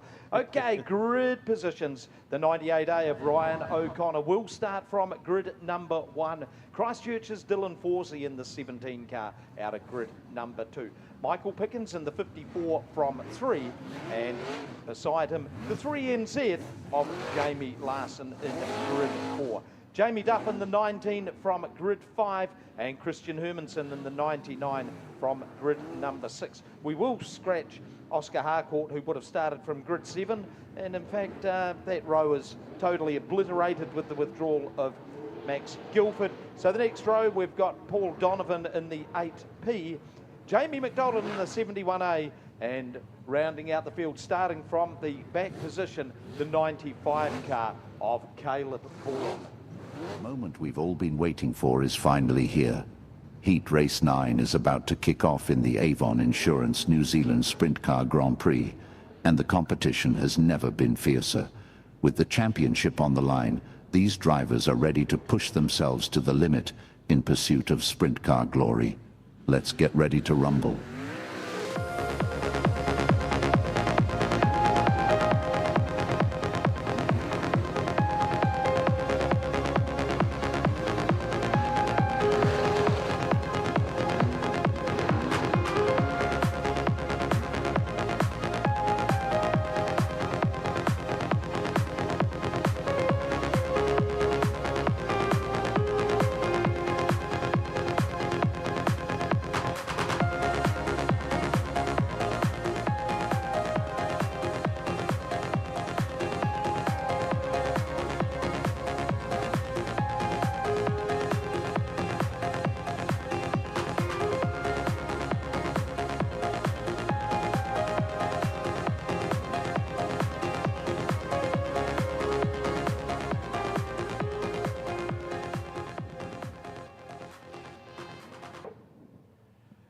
Oh boy, she's going to be a barn burner of a heat race, this one. That front row, Dylan Forsey, Ryan O'Connor on the inside in the BNT machine. Look at row number 2, Michael Pickens and Jamie Larson. Boy, talk about talent packed. This is going to be a ripper. Who's got the matches? Who's got the views? Dylan Forsey, big run around the top in the 17 car for the young Christchurch driver. He's got fresh air in his face. Oh, Jamie Duff's got a front end collapse. Must have been contact there. Duffman fans will not be happy about that. Yeah, a difficult moment there, and I would see that Duffman's out early of that car. He's not happy, and looks like he took somebody's right rear into his left front, and I wouldn't be surprised if he starts pointing his finger at somebody, that's for sure. But the Duffman out of the Avon Insurance Sprint Car Grand Prix heat. Let's just have a look. Who's he looking for? What do you think, Ruapuna? The Duffman. There he is. There he is. Paul Donovan. Oh, you know what? I can remember Paul Donovan and Jamie Duff's old man having a similar situation a good many years ago. And, well, he's certainly a real favourite of us here at Ruapuna, the Duffman. Normally so placid, but boy, get his hackles up. Have we got any Duffman fans in the house? Yeah, I bet there's a bunch of you. Well, Jamie Duff does retire to the safety of the infield bunker. He will be absolutely fuming, arms up, raised, and Paul Donovan, mate, hopefully everything's going to be okay later on for you. What a great start that was by Dylan Forsey, AJ. He certainly drove that car perfectly into turns 1 and 2. Went right round the likes of Ryan O'Connor. Let's see if he can repeat that again, Ruapuna. He is a growing fan favourite here, the young 17-year-old Dylan Forsey. Yeah, and he's got Kerry Bartlett, the man known as Elvis, turning the wrenches. She's a great operation put together by Dylan's grandfather, Miles, and this kid, the sky is the limit. Let's see if he can back it up. Take 2, heat 9, green flag flies. It's Forsey again. Ryan O'Connor in second. Here comes Larson, here comes Pickens, and Christian Hermanson. Boy, he is on a mission in the 99 car. Down the front chute they go. It is Dylan Forsey leading the way. Ryan O'Connor, been out of the seat for a while. Great to see him back in sprint car action, sitting there in that second spot. Jamie Larson has been to Ruapuna enough times to know every bit of clay on it. And if we can get the top side working, he could be one to watch. Nice slice and dice by Larson into second. Here comes Pickens, all guns blazing. Big sweeping move, trying to get up the inside of O'Connor. Didn't work that time.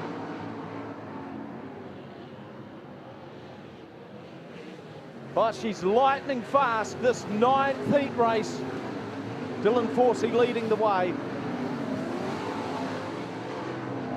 He won't want to get caught out by the marbly stuff that's just a little bit off the racing line. Not much chance of a cushion developing on the racetrack tonight, but Forsey, boy, he was shot out of the cannon. 7 laps down, 5 to go. Sprint car heat race action. Racecourse Hotel and Motor Lodge, Ruapuna Speedway. Michael Pickens. Could his way forward be seeing if he can make something topside work for him? Perhaps there's not quite enough on offer up there yet.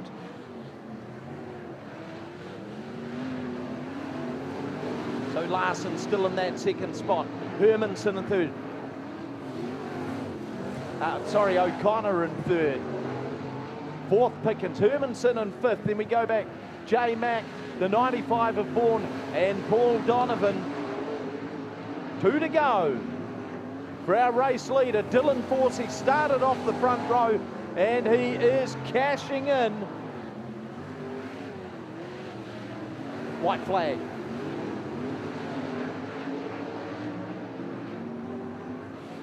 Jamie Larson hanging on to that second spot. O'Connor's throwing plenty at him. Here we go, heat race win for the Christchurch driver. Dylan Forsey's going to take it out from Jamie Larson, Ryan O'Connor, Michael Pickens. Then we go back to Christian Hermanson, Jamie McDonald, the 95 of Caleb Vaughan, and Paul Donovan.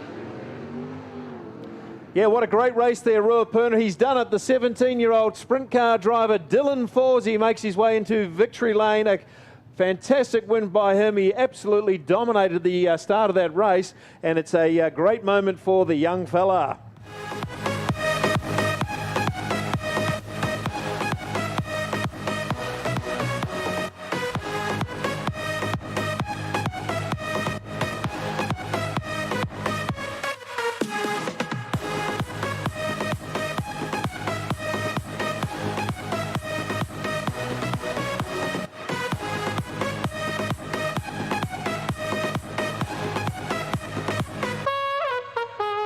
Yeah, what a great moment that is, Louise, for Dylan Forsey, just 17 years old, and I bet you he's got a smile as wide as you can imagine.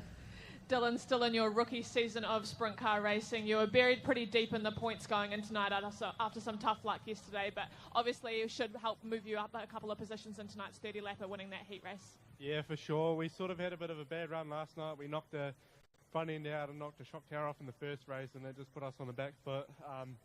Found it really difficult to move forward with so many fast cars here. Like the competition here is insane. Gives me so much respect for every driver that turns up. But yeah, awesome to win that heat race. It should bump us up a little bit. We'll get it dialed in for the 30, and let's go try and get a result. Congratulations, Dylan Forsey, winner of this heat race in tonight's Avon Insurance Sprint Car Grand Prix.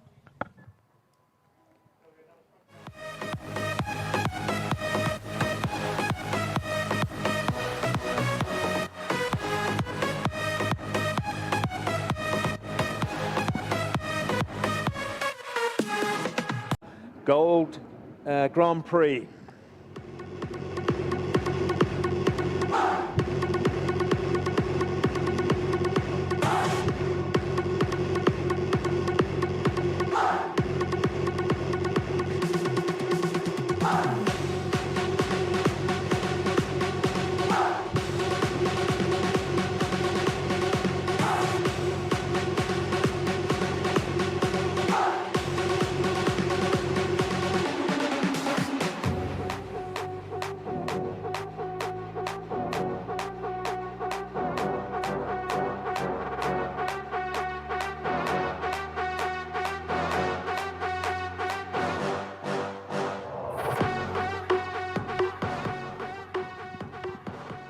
we go, folks. Heat race number 10.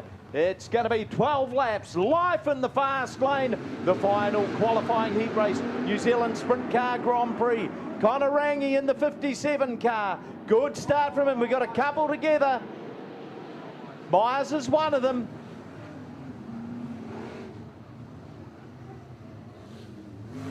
Was Honeywell the other car involved in that one?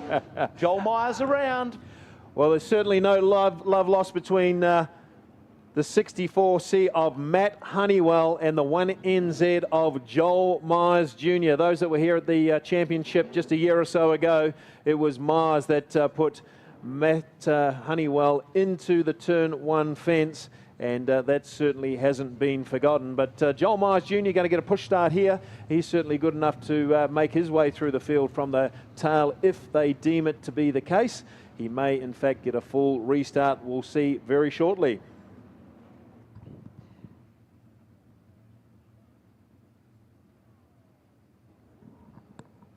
Yeah, Joel Myers Jr. Fancy this. He finished the Hydrolink War of the Wings series as champion. Went back to the States for a few weeks and came back down as part of the Daniel Anderson Motorsport team to run in the Speed Week. What great commitment from them. And I don't know if you've just seen that as he took off there, folks. He gave Honeywell just a wee touch of his wheel. So I think the young 17-year-old from California is really trying to make a statement here in the Suck It Up in the Ranch Bar and Grill 1NZ Sprint Car. Yeah, time for wise heads to prevail. Connor Rangi will be looking for some big points. He'll want to cash in. Final heat race. Boy, there's been some sizzling sprint car action over the last 2 nights. The big 30-lap Grand Prix still to come. Oh, Myers in the wars again.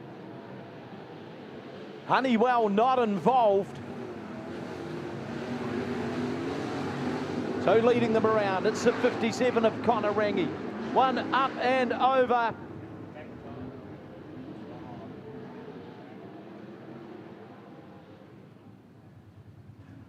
Well, I tell you what, Ruapuna, did you see that? Jacob McIntyre putting all 900 horsepower into those back wheels, pulling a wheelie, spinning it around, trying to get himself clear of the traffic, and he's got himself all upside down and around about. He did have a moment there with Joel Myers Jr. at the very start of that race, so who knows what's going on with the McIntyre sprint car, but a frightening moment for the Big Mac. Yeah, and he's a driver that him and his dad, they make the big trip up from Invercargill as often as they can. They're not going to sit on the porch. They want to be where the big dogs are, and certainly they just acknowledge, if we want to run fast, you've got to get in with these guys. Yeah, Jacob McIntyre, certainly pretty wild in his first year of sprint car racing. We remember him virtually on 2 wheels most of the time. But just an unfortunate incident there. We'll get another restart coming up very shortly. And Joel Myers Jr. looking pretty racy tonight, wants to make a few passes and certainly prepared to push his way through that field. Yep, just waving to someone with both hands, with one finger on each hand. Oh boy, there's some real feel out there, isn't there? Yep. Yeah, the Big Mac. You certainly wouldn't want to mess with him in the pits later on. Geez, no. Looks like it'd be not out of place in the Southland Stags. Okay, let's see if we can get this one underway. She's a bit messy. Yellow light flashing.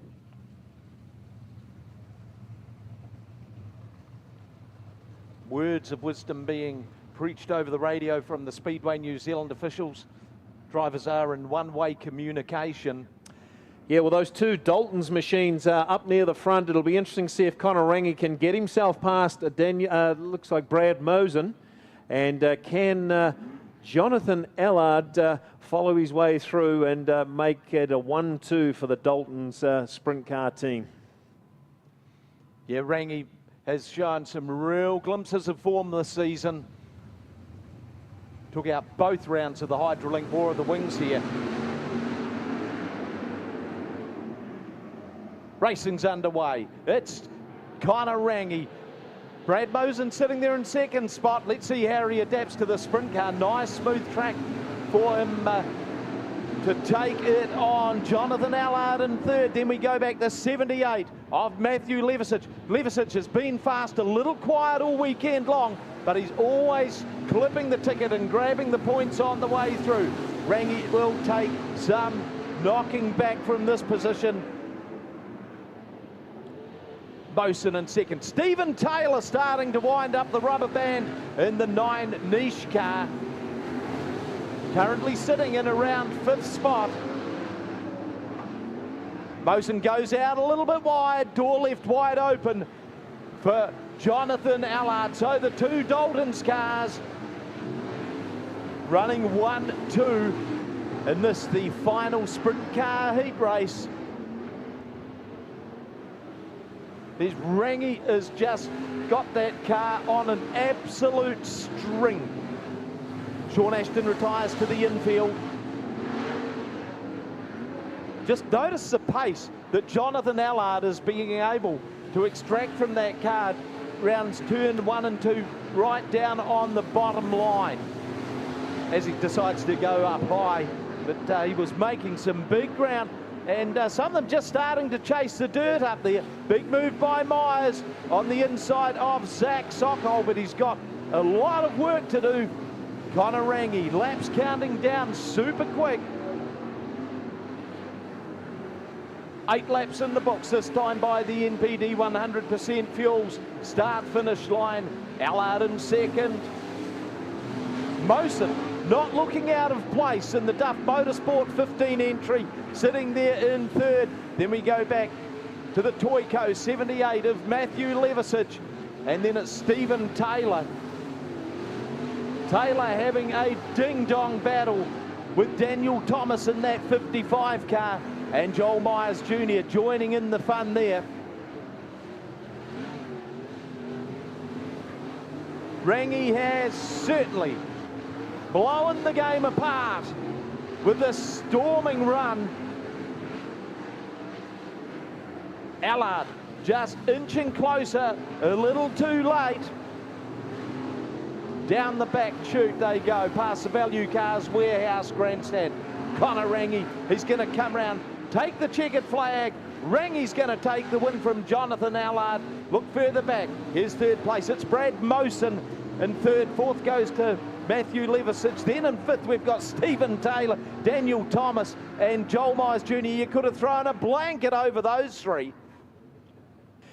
Well, there you go, folks. Connor Rangi takes out the win here in the Dalton-sponsored car with a second place, quickly followed up by Jonathan Allard. That's a Dalton's 1-2 here at the Racecourse Hotel and Motor Lodge, Ruapuna Speedway. Brad Mosen, a great result by you, mate. Got some very good fast lap times there. But, folks, let's give it up for Connor Rangi.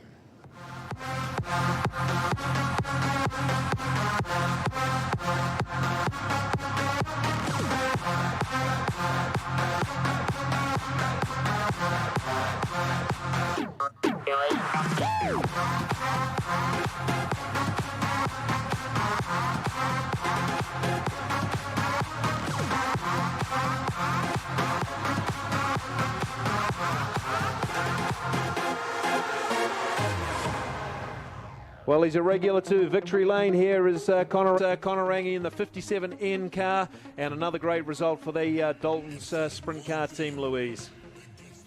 Yeah, Connor Rangi picking up that heat win there. Connor, you struggled a little bit earlier in the night, but obviously able to recover there to pick up that heat win.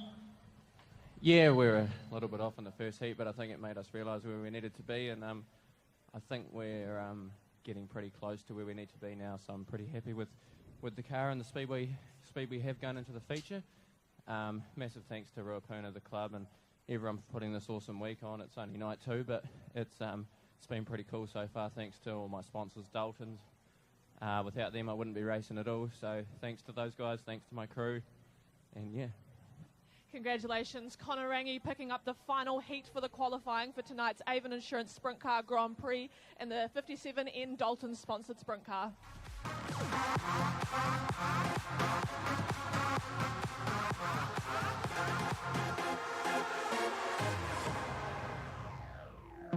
Eliminator.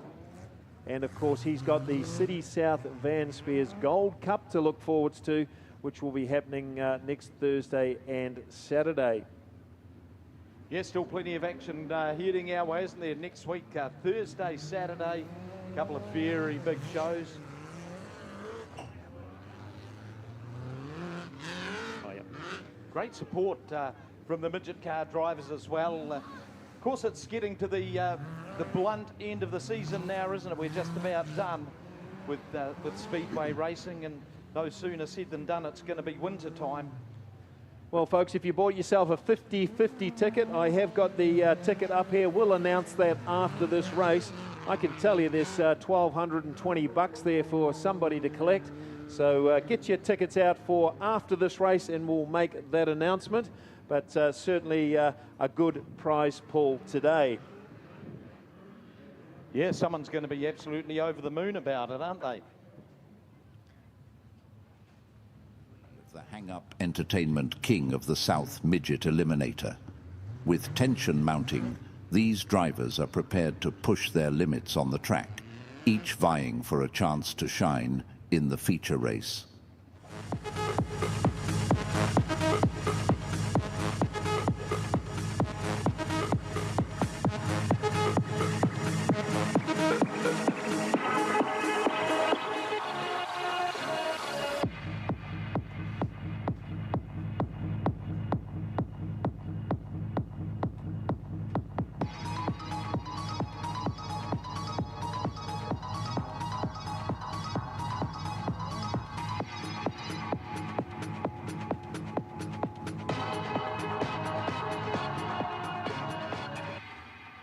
Well, as we get ready for this midget car race, Carlos Stone, he's been given 3 minutes to get that car all under control. Obviously, some setups being changed or possibly a flat tyre, but our cars will just circulate here for a minute. And AJ, you've got a special guest in the commentary tower here, and we might just take this opportunity to catch up with Graham Standring. Yeah, I think we will. We'll use our time wisely. Always great to have Mr. 100% Graham Standring. We've seen an awful lot of you over the last couple of years, Graham, and welcome back to the Thunderdome. Yeah, I absolutely love coming down here. You know, naturally love Speedway, but especially coming to Ruapuna, it's fantastic. So looking forward to this final races tonight. It's sort of building up to be something quite specific and quite special, isn't it? Oh, it is, and normally when you're here, we start quizzing you, sort of trying to eke something out of you about the knowledge and so on that you've garnered about our local drivers. But I know there's one young guy that's really taken your attention, and that's Ben Morgan in the Graham Hill Roofing 45. He's a real talent, this kid. Yes, he is. I mean, I keep an eye out for anybody that's got speed initially, and then as long as they've got speed, they can be tamed into being sort of consistently and very good drivers. But nothing's impressed me more than young Alec Inslee, to be honest. His drive in the feature last night was pinpoint perfect, and just his accuracy of hitting his marks and everything, even under the pressure with 2 laps to go on a yellow, he just drove away again. Yeah, he is probably the rising talent of the country. What a run in the feature race. Travis Buckley, Aaron Hodgson, and later Mosen decided to go upstairs, and Jack Lowe. It's where angels fear to tread.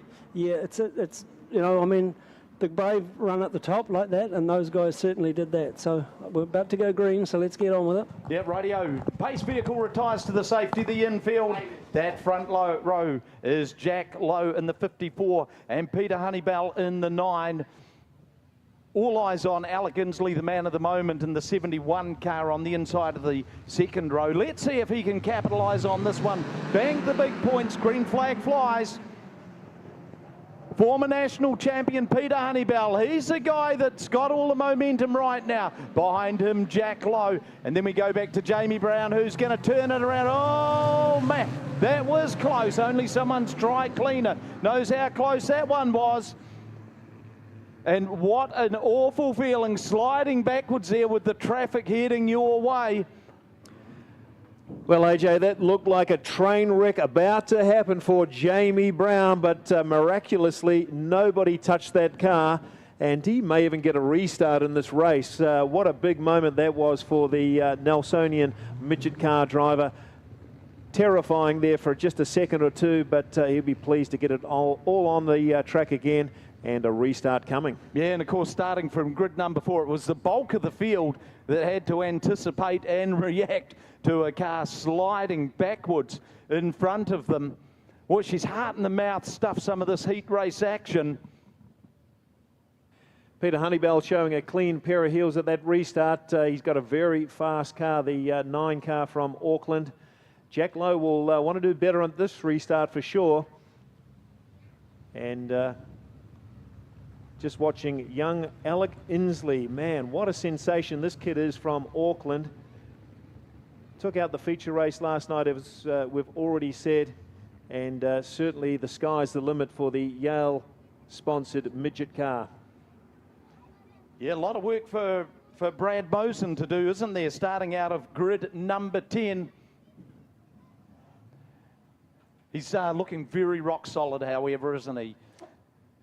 Yeah, a big night for Brad tonight, taking on that sprint car duties as well, but he's settling into the discipline that he prefers. And let's see how he goes with restart number 2. Yeah, take 2, heat number 3 for the Midgets. Green flag flies. It's Jack Lowe down low. So Jack Lowe in the 54, leading them down the back straight. Honeybell up high, Inslee down low, contesting that 2nd and 3rd spots. So Jack Lowe, the local hero, leading the way. Ben Morgan in 4th. Big battle going on there. Jeremy Webb and Brad Mosen a little further back. But Jack Lowe, start watching him using the higher part of the racetrack. He certainly loves putting in the hard yards up there. Ringing out the City South Van Spears air slinger. It is Jack Lowe showing a lot of pace. Alec Inslee in that 2nd position. Honeybell's faded back to 4th at this stage. He's locked in a real battle there with Jeremy Webb, another one of the Christchurch drivers. Webb took out the South Island Championship earlier this season in the former Max Guilford car. That could be a battle worth watching for 2nd, 3rd and 4th. Lowe persisting with the high line, given away a fair amount of territory to Alec Inslee. And Inslee, if he manages to just wash out across the face of Lowe, he could take it. Lowe's up to the challenge. 2 of the young guns going hammer and tongs. Midget car heat race action. Now it's Inslee's going to try the high line. Wow, talk about mix and match. It is poetry and methanol-powered motion. How good is it to watch this sort of slice and dice action? Has Inslee quite possibly grabbed the momentum now? Opened up a good advantage, about 4 car lengths lead over Jack Lowe, and Lowe is in for a real battle now with Brad Mosen in the Greenway 1 NZ car, hot on his tail, as is Jeremy Webb. White flag going to come out, 1 more lap to go. Next time by the NPD fuels 100% fuel, and Brad Mosen, what a slider across the front of Jack Lowe. Lowe tries to reciprocate, just about 1 car length short of being able to execute that one. This has been a ripper of a race. Checkered flag flies. Alec Inslee takes win. Brad Mosen 2nd. Jack Lowe in 3rd. Then we go back to Jeremy Webb, the 63 of Jaden Worthington. Then we've got Honeybell, Morgan, Drury, Chadwick, Brown, and Ben Smith. Yeah, what a great race that was, AJ. Race of the night for the midgets so far, and Alec Inslee showing all his experience at just 17 years old, putting a slide job on Jack Lowe. And it was Brad Mosen that managed to come into 2nd position as well. Congratulations to you, Alec. Your talent is undeniable. A great race there by the young 17-year-old from Auckland.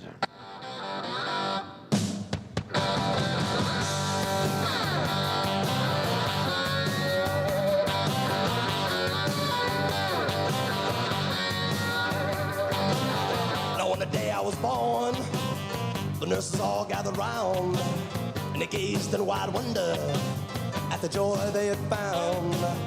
The head nurse spoke up, said, leave this one alone.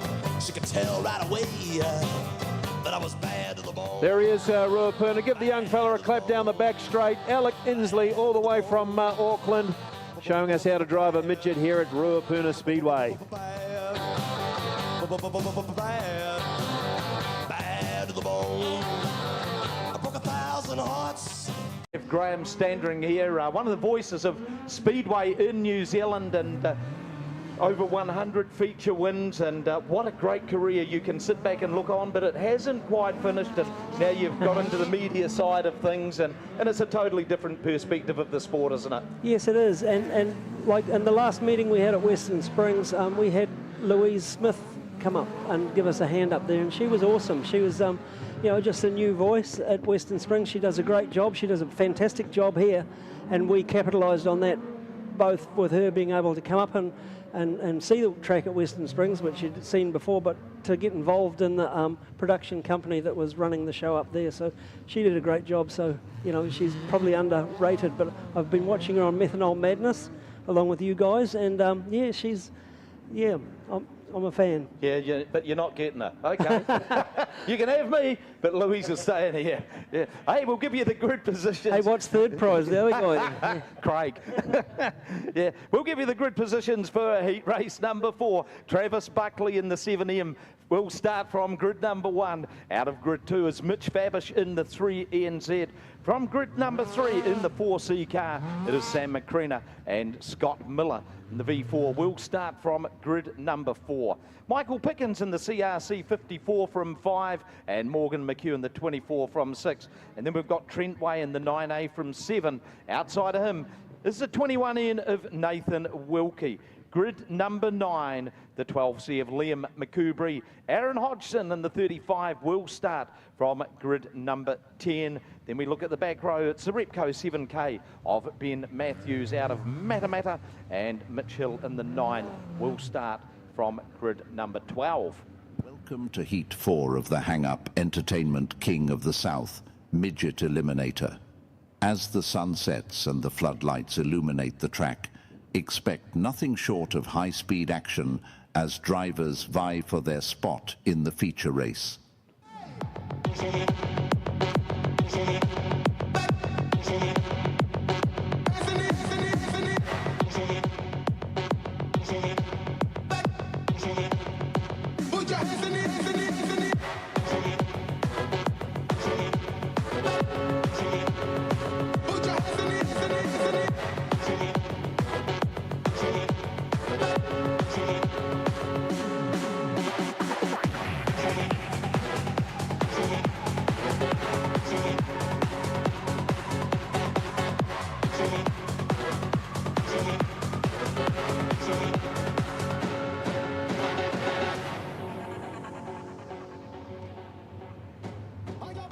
Here we go, final midget car heat race. Gloves are off. And Travis Buckley got a belter of a start. Behind him, Mitch Fabish in the 3NZ. He'll be one to watch. Had a little bit of an up and down sort of weekend, but he is fast. Then we go back to the 5 of Scott Miller. Behind him, Morgan McHugh and Michael Pickens. Pickens glides the CRC 54 up into that third position.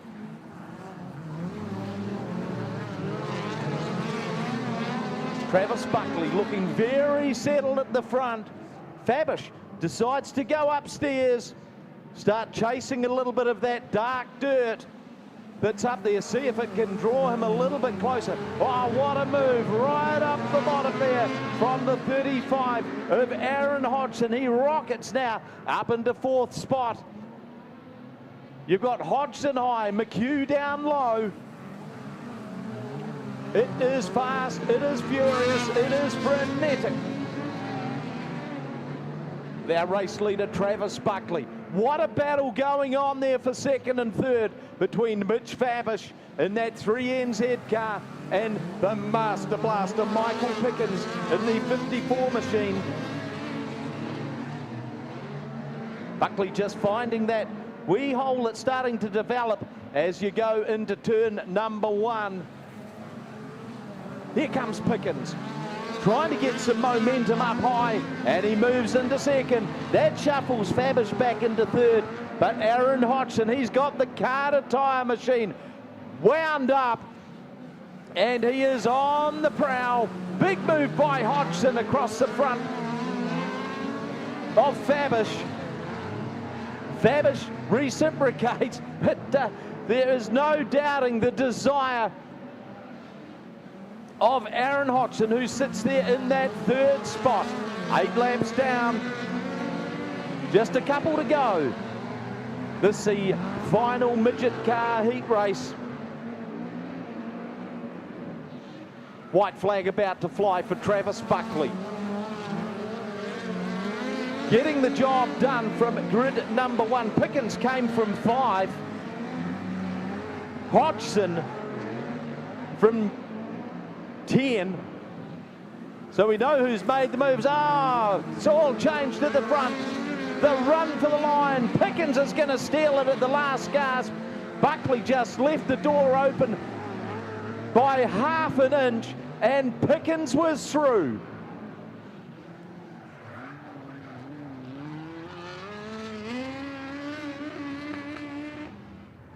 What a move by Michael Pickens.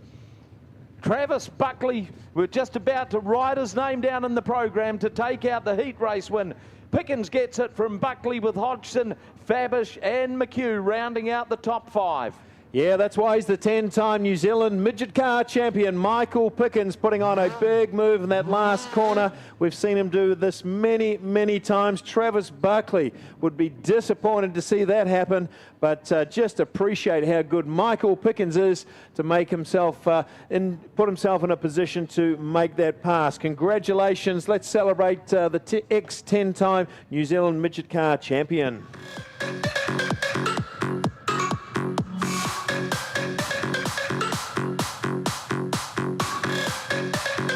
Racing, as engines rev and tension mounts, prepare to be swept away by the intensity of the competition.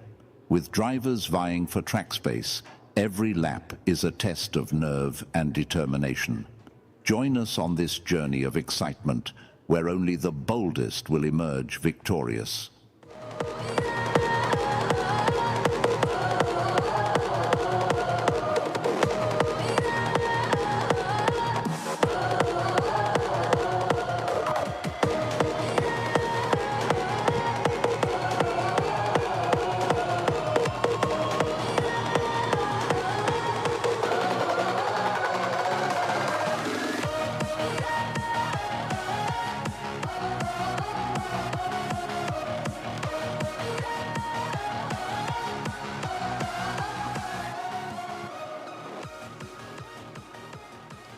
Modified sprints, heat race number 2 of the night. 10 laps the distance. Shane Cornelius, Neil Carey the front row behind them, Brendan Hopkins, Brad Hinton. Then Liam Astle, Courtney Jones in row number 3, Brett Booth, Jaden Fraser, row 4. Harry McIntyre, Josh Lilly, row 5, and all the way at the back, Luke Cook. Here we go, getting ready to go racing. 10 laps ahead of us. Green flag flies, good start by Fraser. Or Cornelius, very similar paint schemes in there, those cars there. Liam Astle, nonetheless, he's already right up the back of Shane Cornelius. And behind him, Neil Carey, a little bit off the pace. Brad Hinton had a little bit of a moment going through 1 and 2 as Harry McIntyre shoves his way through the middle there. Going down into turn 1 and 2. Cornelius holding his own over Liam Astle. Neil Carey looking to the back of Astle, but drops back a wee bit. Here comes Jaden Fraser and Astle making their own respective moves. Fraser makes his work, Astle does not. Astle now challenging around the outside on Shane Cornelius. He's really got to get this move done very quickly because he's got the Clay Cup champion of Jaden Fraser right there in his mirror. Now he's got that move done. McIntyre now looking to the inside on Carey. So it's currently Liam Astle. Jaden Fraser almost shoving Shane Cornelius out the way. A little bit of argy-bargy almost going on there between the two of them. Now Fraser's got clear road to run and catch up to the back of Astle. Can Astle get his first heat win in the ex-Craig Cox car? We've seen Astle, again, engine blow up at the King of the Clay champs, and he's had a bit of rough luck this season. Won the Clay Cup the year prior, and he is now looking for a club win for the modified sprints. Courtney Jones, Brendan Hopkins having a bit of a battle there, and Jones gets the place on that one. Liam Astle, the fastest lap of this race, a 13.854 as McIntyre gets it all wrong, exiting turn 4, goes onto the infield, and he drops a couple of places in doing so. So Liam Astle really setting the pace out front. Looks like that car starting to work for him as it did for Craig Cox. Just took a bit of adjusting, couple of races for him to adjust to that. And he's now got his foot right up at the pace. Absolutely stonking from Liam Astle as he gets around Brendan Hopkins in the 94C. So Liam Astle, our Clay Cup champion from 2 years ago, now with the white flag. One more time around for the young man in the 8C car as we have a yellow. So there is a yellow, and it's going to be, let's figure out who that is. One around at turn 4, of course, and just working out who that may be. So it's going to be, looks like to me, Josh Lilly in the 77 car. Yeah, Josh Lilly getting that car all around the wrong way. How quick is Liam Astle at the moment? That car is absolutely flying. And Jaden Fraser's putting in some pretty tidy laps also. And he can't get anywhere near him. So that ex-Craig Cox machine absolutely flying at the moment. And Liam Astle, we've always known that he's quick, but we didn't know he was this quick. And of course we know Craig Cox moving to the midgets. He actually entered for this weekend but pulled out last minute, so... Yeah, just a few teething problems. Couldn't quite get that midget up and running, but look out for Coxie next year for sure. Now this presents an interesting dilemma for Liam Astle. He's got Jaden Fraser on his inside. He's chosen to go on the outside. He will get the jump at the start, but Jaden Fraser is a wily old modified sprint driver. Of course, he is the current modified sprint Clay Cup champion, and that car is as fast as anything. But has he got the horsepower to match Liam Astle at the moment? We're going to find out, Craig, and it's Astle, Fraser front row, then Cornelius, Carey, so those two fighting up the front. We usually see them around the midfield, so this is a good opportunity for them to make some miles out of it. Behind them, Brett Booth, Harry McIntyre. Let's get this race back underway with 2 laps to go. Here we go. Green flag flies, good start by Astle, clear of Fraser, already going down the straight. So it's Astle from Fraser. From Carey, we got one around. Oh, big accident at turn 1. That is Shane Cornelius and Brad Hinton with Harry McIntyre involved in that. Cornelius got it all around the wrong way. Brad Hinton piled in there, and unsure as to what's happened with Harry McIntyre. I'm guessing he got tagged up in all of that. So a big accident at turn 1 and 2 for the cars 92C, 37C and 47C. Yeah, very scary moment there for Shane Paul Cornelius. He was absolutely flying in this race, lapping as quick as ever.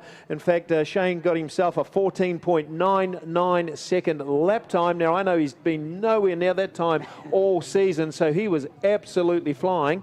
And just while we've got a moment here, Josh, we've got a new lap record. Oh. Liam Astle has smashed the lap record here by 0.4 of a second. The previous record was 14.26. In actual fact, he's got a 13.85 second lap time. So Liam Astle smashing it at the moment. We'll get that official later on, but that's as quick as a sprint car going around here at Ruapuna Speedway. That is an incredible lap from Liam Astle in the modified sprint class. As you said, about the same pace as a sprint car on a good given day. So that is an awesome run from Liam Astle. The race has been called. So Liam Astle will take the checkered flag for the modified sprint class over Jaden Fraser. Unsure of the rest of the results as the timing screen looks to be a bit jumbled up, but... Well, look, folks, let's celebrate that win there by Liam Astle. A new track record, absolutely smashed it by 0.4 of a second. Congratulations to you, Liam.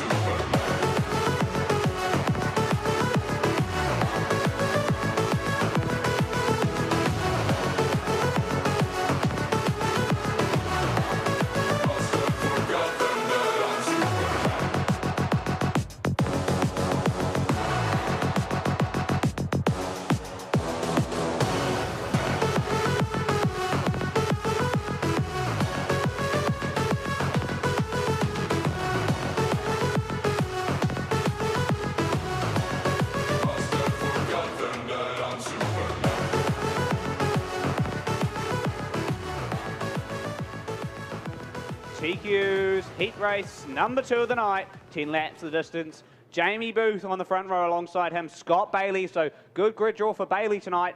Behind them, Nathan Bruff, Jason Graham, then Nick Davey, Cameron Soul, Aaron Finlay, Logan Scammell, Ethan Smith, Rebecca Bugler, Liana Levian, Dana Lowry, Marty Knight, Scott McIntosh, Tyler Warnock, and Jeremy Webb. So a pretty all-star lineup tonight. Let's see what these TQs can offer us in the second heat race of the night.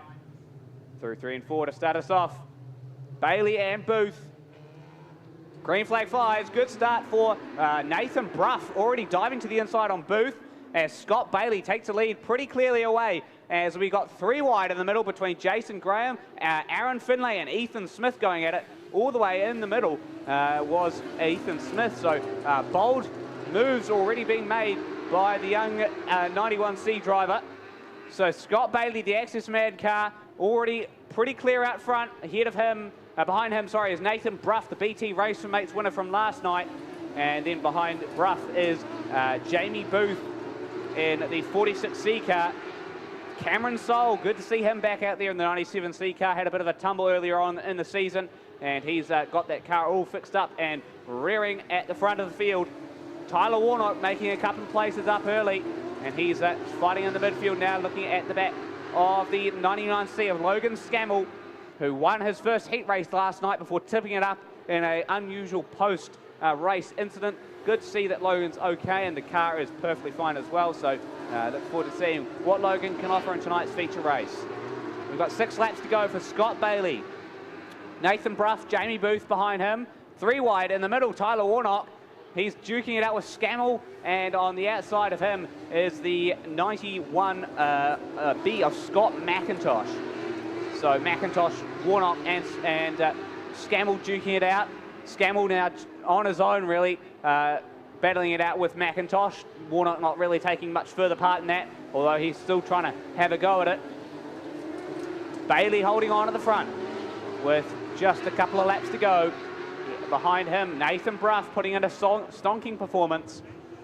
He's put in some really great drives as of late. The man all the way from Auckland. And Tyler Warnock now looking to the outside on Scott McIntosh. Logan Scammell in there as well, as is the 21 of Dana Lowry. And Warnock, solid performance.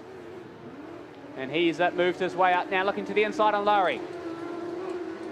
Can he make the move stick? He's still looking to the inside through the front straight. Oh, now he's coming under threat from Scott McIntosh.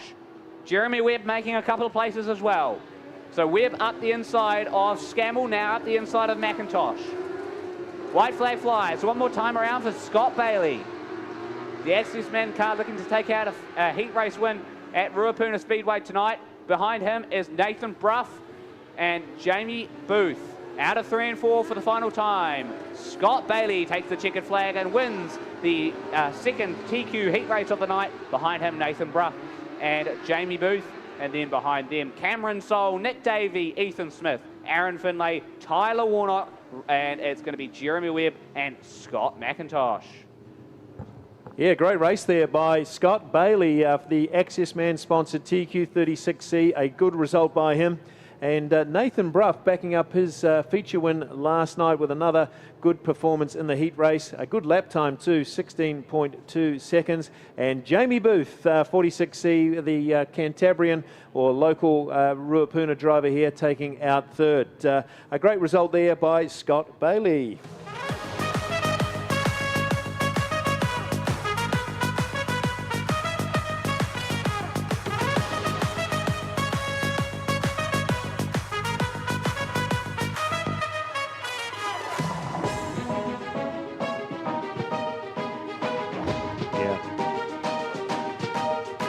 All that's required to be a very good midget car driver. Took a big tumble here last year, had to stand down a meeting. It really gave him a real shock, but he's come back bigger, stronger and faster than most other drivers. So our biggest hope here will of course be Jack Lowe, the City South of Van Spears 54C, starting off the front. And can Jack Lowe hold out the likes of Brad Mosen and Michael Pickens?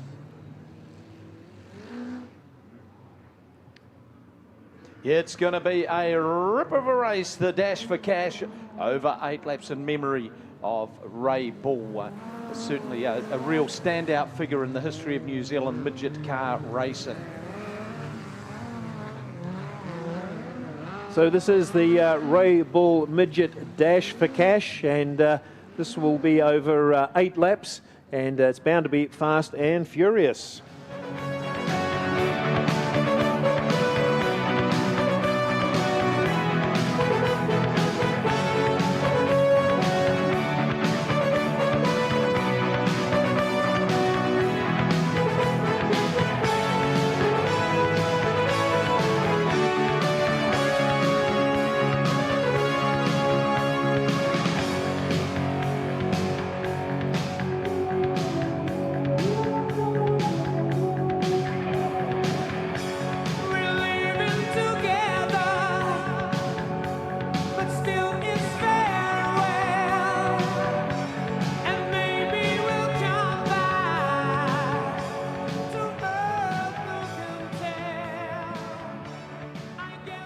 Ray Bull Midget Dash for Cash, that front row. Jack Lowe in the 54, New Zealand champion. Brad Mosen in the 1NZ on the outside. And what a dash it is for the first corner. Mosen in front, Jack Lowe sitting there in second spot. Then we look back, Michael Pickens in the 54 in third. Jack Lowe, boy, he is starting to love that high line here tonight. Didn't pay off for him though. Pickens moves up into second, so it's Mosen, Pickens, Jack Lowe, and then we've got Peter Honeybell in the 9 car sitting there in that 4th spot. Jack Lowe not looking out of the slot in amongst such a heavy hitter brigade of midget car racers. The battle is starting to wage at the front. It's old adversaries. Brad Mosen in the 1NZ, Michael Pickens, probably the 2 dominant forces of the last 2 decades in New Zealand midget car racing, starting to make a big jump out in front of the rest of the field. We've got the yellow come on. That's Nathan Wilkie gone around.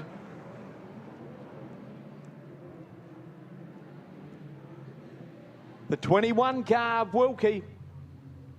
Yeah, Nathan Wilkie just losing the back end of that car, sliding up close to the wall. But what a treat this is, folks. The best 2 midget car drivers, as AJ said, over the last 2 decades, fighting it out in an 8-lap dash.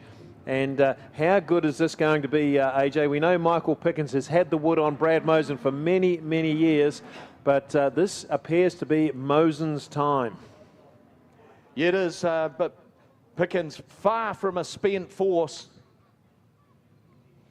You know, one day we're going to sit and reflect and just say how lucky we have been to see drivers of this calibre down here. When you look at Pickens' long career, we just talked about it last night when he got, it was something like his 4th feature win was here at Ruapuna. Yep. And then he got his 200th feature win That's here, right. which not only shows the longevity of such a stellar career, but also how he was so quick straight off the bat in midget car racing. And it was Bryce Townsend that was instrumental in getting him down here for that very first visit.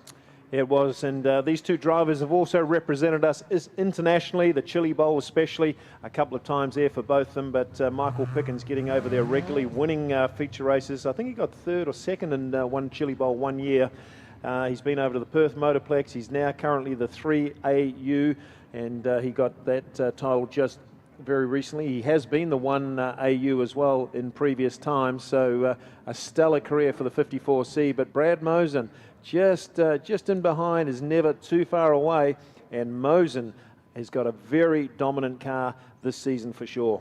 Yep, and it's coming on as the racetrack sort of widens out. This will be a good challenge for them all, chasing down Mosen and Pickens.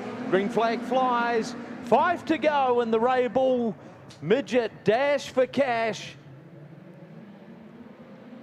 It's Brad Mosen, Michael Pickens. Peter Honeybell just pulls off a move, moves up into 3rd. Jack Lowe shuffled back. Low coming under, some real pressure now from Alec Inslee. And Inslee's going up towards the top of the racetrack. Let's see if he can make it work. What a battle royal is being fought out at the front. You could throw a blanket over these two, but that is what it has been for the best part of 2 decades. Brad Mosen, Michael Pickens. Just a car length separating them. Pickens pulls off the big move, didn't work for him. Starting to dig deep, laps counting down. It's Brad Mosen. It has almost been the story of this season,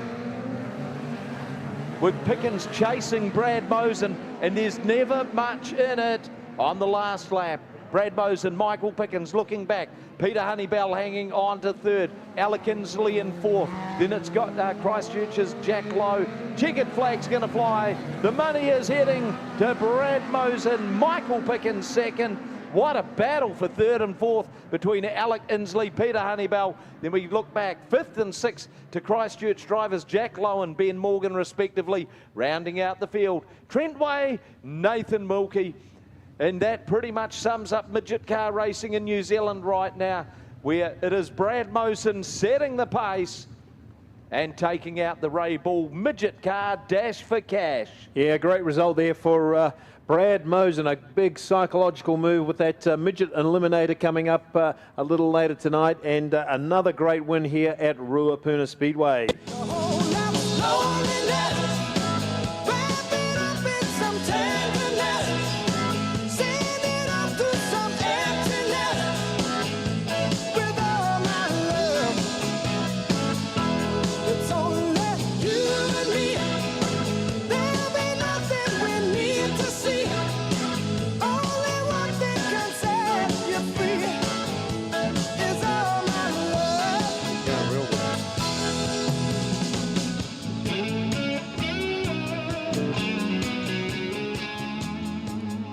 Well, Louise, Brad Mosen into victory lane. Another great win by the Greenway Racing team, and that car is travelling as quick as ever. Brad, that was shaping up to be the battle we're all used to seeing between you and Michael, who was obviously hot on your tails for a lot of that race as well, but competing in the first ever Ray Bull Dash for Cash tonight, pretty cool to pick up the win and some extra money for you and the team. Yeah, it's awesome. You know, it's a good little test right before we get into this feature. I always love racing with Michael. Every time he's behind me, you're basically just wondering where he is the whole time. And just glad to get a win. You know, the guys are giving me a great race car. Obviously a bit easier for us starting up the front. We got lucky with that marble draw, but yeah, we'll take it. Congratulations, Brad Mosen, picking up the first ever Ray Bull Dash for Cash.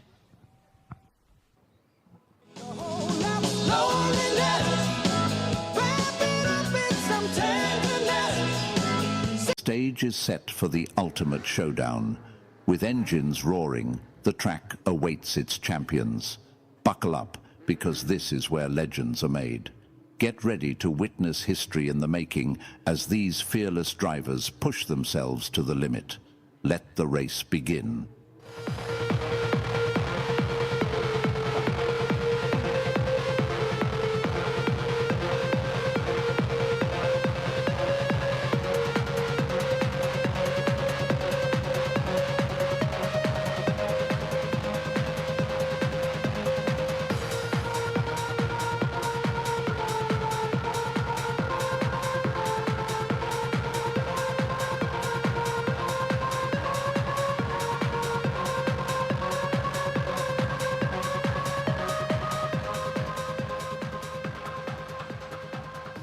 Modified sprint, feature 15 laps the distance, and it's Jaden Fraser, Harry McIntyre, our front row.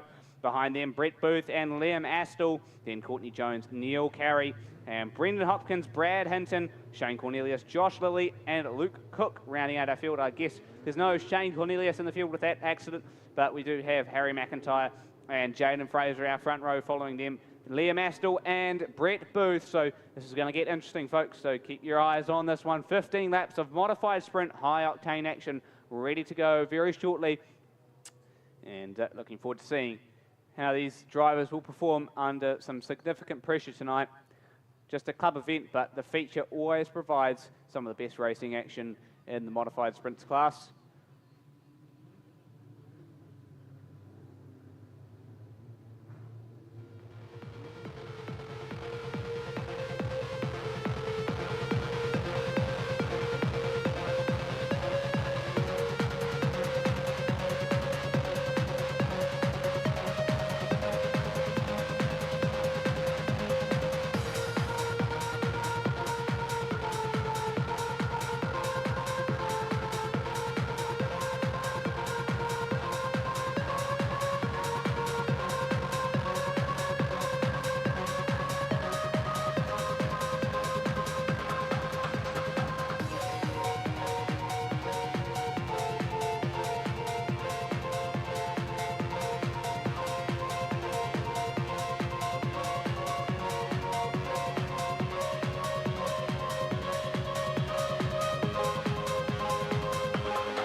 Right, getting ready to go for the modified sprint feature, of course, 15 laps of distance. And to remind you, front row, Jaden Fraser, Harry McIntyre, two of the best in the business. Behind them, Brett Booth and Liam Astle, another two dark horse drivers. We've seen Liam Astle absolutely obliterate the lap record set here by Tom Lumsden in 2014 and go into the 13-second mark, which is a territory generally reserved for sprint cars. So Liam Astle absolutely rocketing his way up the field tonight. Let's see if he can do one better and win the feature and maybe even get another lap record tonight if he's lucky. That 8C car certainly working well for him tonight. Yeah, modified sprints getting very racy these days, Josh. The 1000cc GSXR motors poking out around about 180 to 190 horsepower. Very lightweight frames, and with these wings they can virtually go into the corner as quick as they can handle it. And the screaming 13,000 revs of the 1000cc motorcycle engine, a real feature of these cars. Absolutely, and Jaden Fraser, Harry McIntyre will be looking for a feature win tonight. Fraser's last one came at the Clay Cup. McIntyre hasn't had one for a while. He's had a couple of heat wins every now and then, but the dominance of Craig Cox this season has kind of held Harry McIntyre back, and now he's got a prime position to win the feature tonight, but he does have a very hungry Liam Astle behind him and very hungry Jaden Fraser alongside him as well. Yeah, for our regular Speedway fans, you'll understand that they're just pressing that water into the track. If it's your first time down at Ruapuna, you'll be wondering what the heck's going on. And we just put a bit of water on. It looks like it's dried out sufficiently enough for this feature race to start off very shortly, Josh. Yep, we've got the pace car off on the pit into the infield. And we're getting ready to go racing once again for our modified sprint. 15 laps ahead of us. Let's see who's going to come out on top in the feature tonight. Fraser McIntyre at the front. Astle Booth behind. Green flag flies. Good start by Harry McIntyre. Pretty even between the two front guys. And McIntyre storms around the outside and takes the lead over Jaden Fraser. Here comes Liam Astle to the outside on Fraser. Gets the second place. And a stonking performance already from Liam Astle with a couple of good moves to get around Booth and Fraser off the start. Now chasing down Harry McIntyre.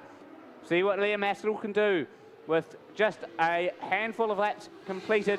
Now with 2 laps in the books, we've got a yellow, and it's Josh Lilly around at turn 1.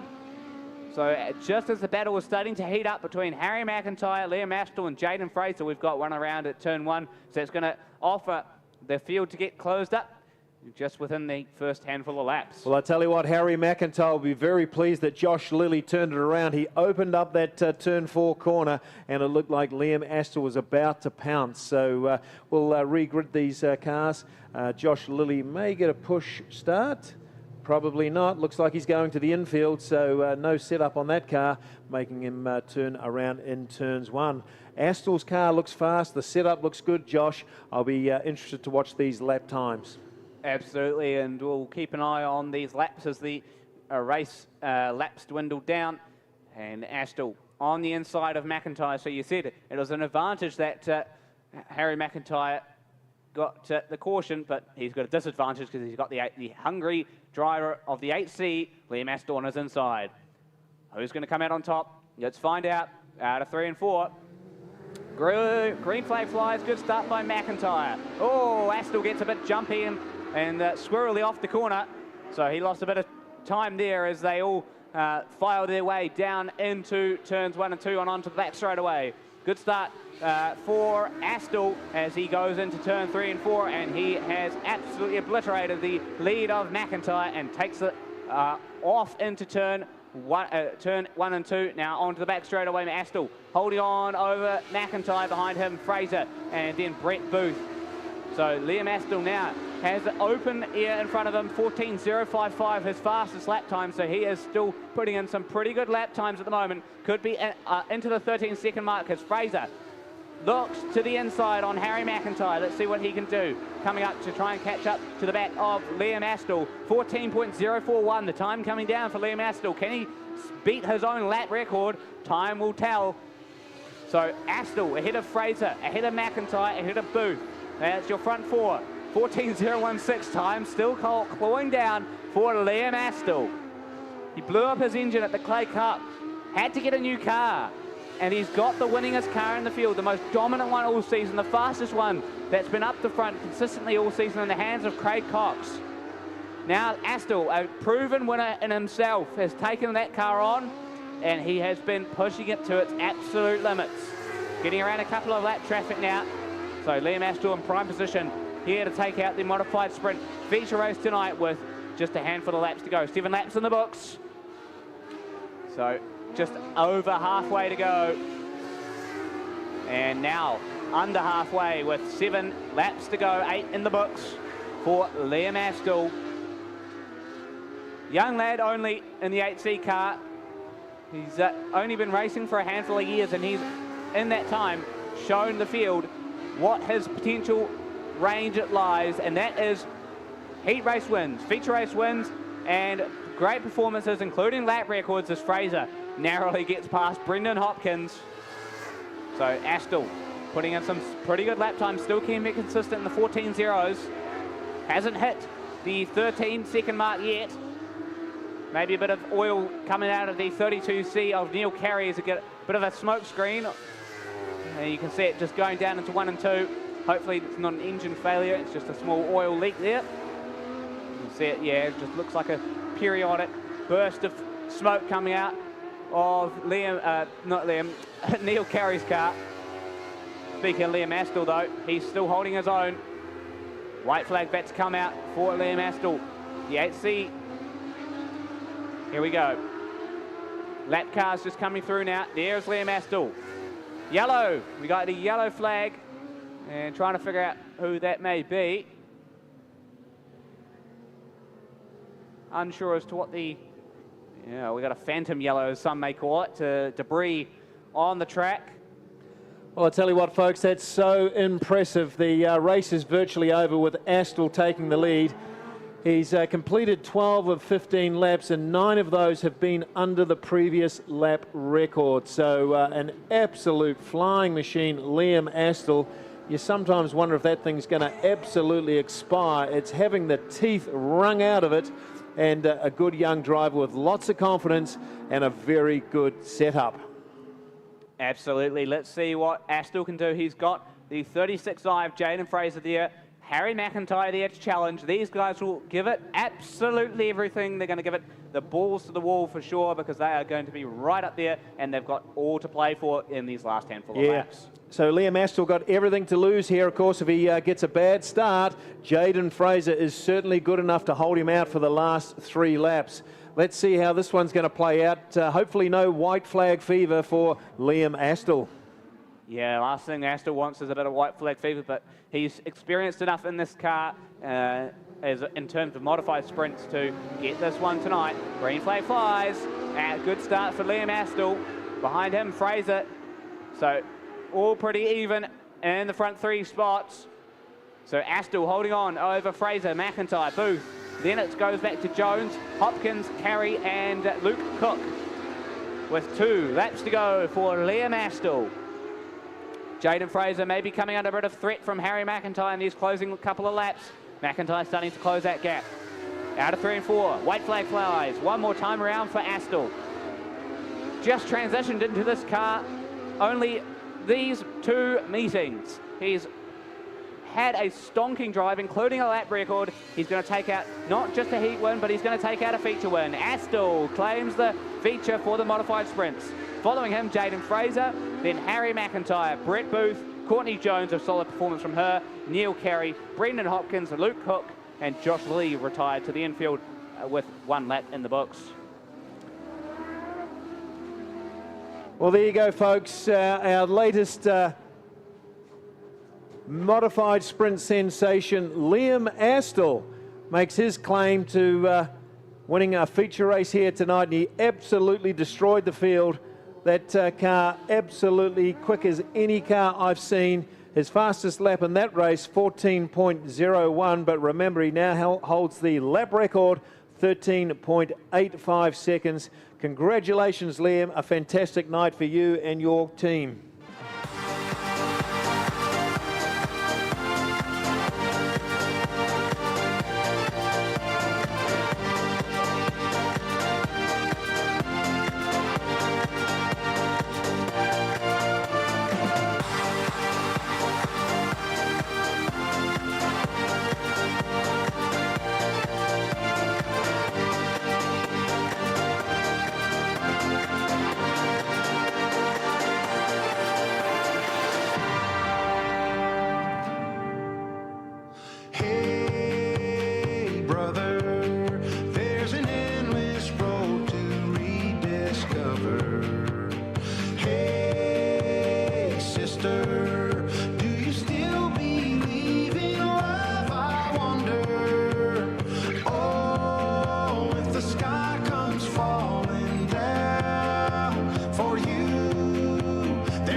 What if I'm far from home? Oh, brother, I will hear you call.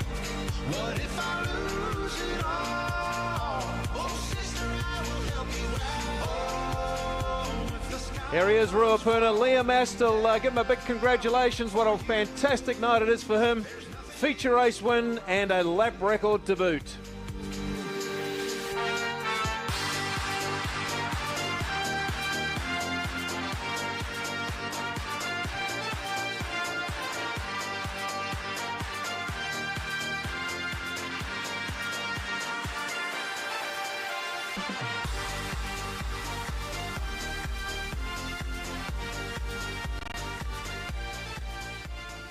Well, Louise, that's quite the sensational night for Liam Astle. That car is a perfect purchase for the young flyer and certainly has driven it to its full potential. Liam, it was only a couple of meetings ago that the dream of defending your Clay Cup title obviously ended in a ball of smoke over there, but purchasing Craig Cox's modified Sprint and stepping back into it tonight, before that yellow came out, you had almost half a lap lead over the rest of the field. So certainly quick to adapt and straight back into victory lane. Yeah, no, car's an absolute rocket ship. I love it. Massive shout out to Dad. I really appreciate everything you do. We couldn't do it without you. Cass Tyres, Kaipoy and Rolleston for support. Jack Milligan, High Courts Gold, with the amount of support he gives me as well. Parkhouse Truck Wash, Lee Young in the pace truck. Appreciate it. Yeah, thank you. Congratulations, Liam Astle, tonight's modified Sprint feature winner. There's an endless road to rediscover. Hey, sister. To another electrifying heat race in the BT Race 4, Mates Series featuring the three-quarter midgets.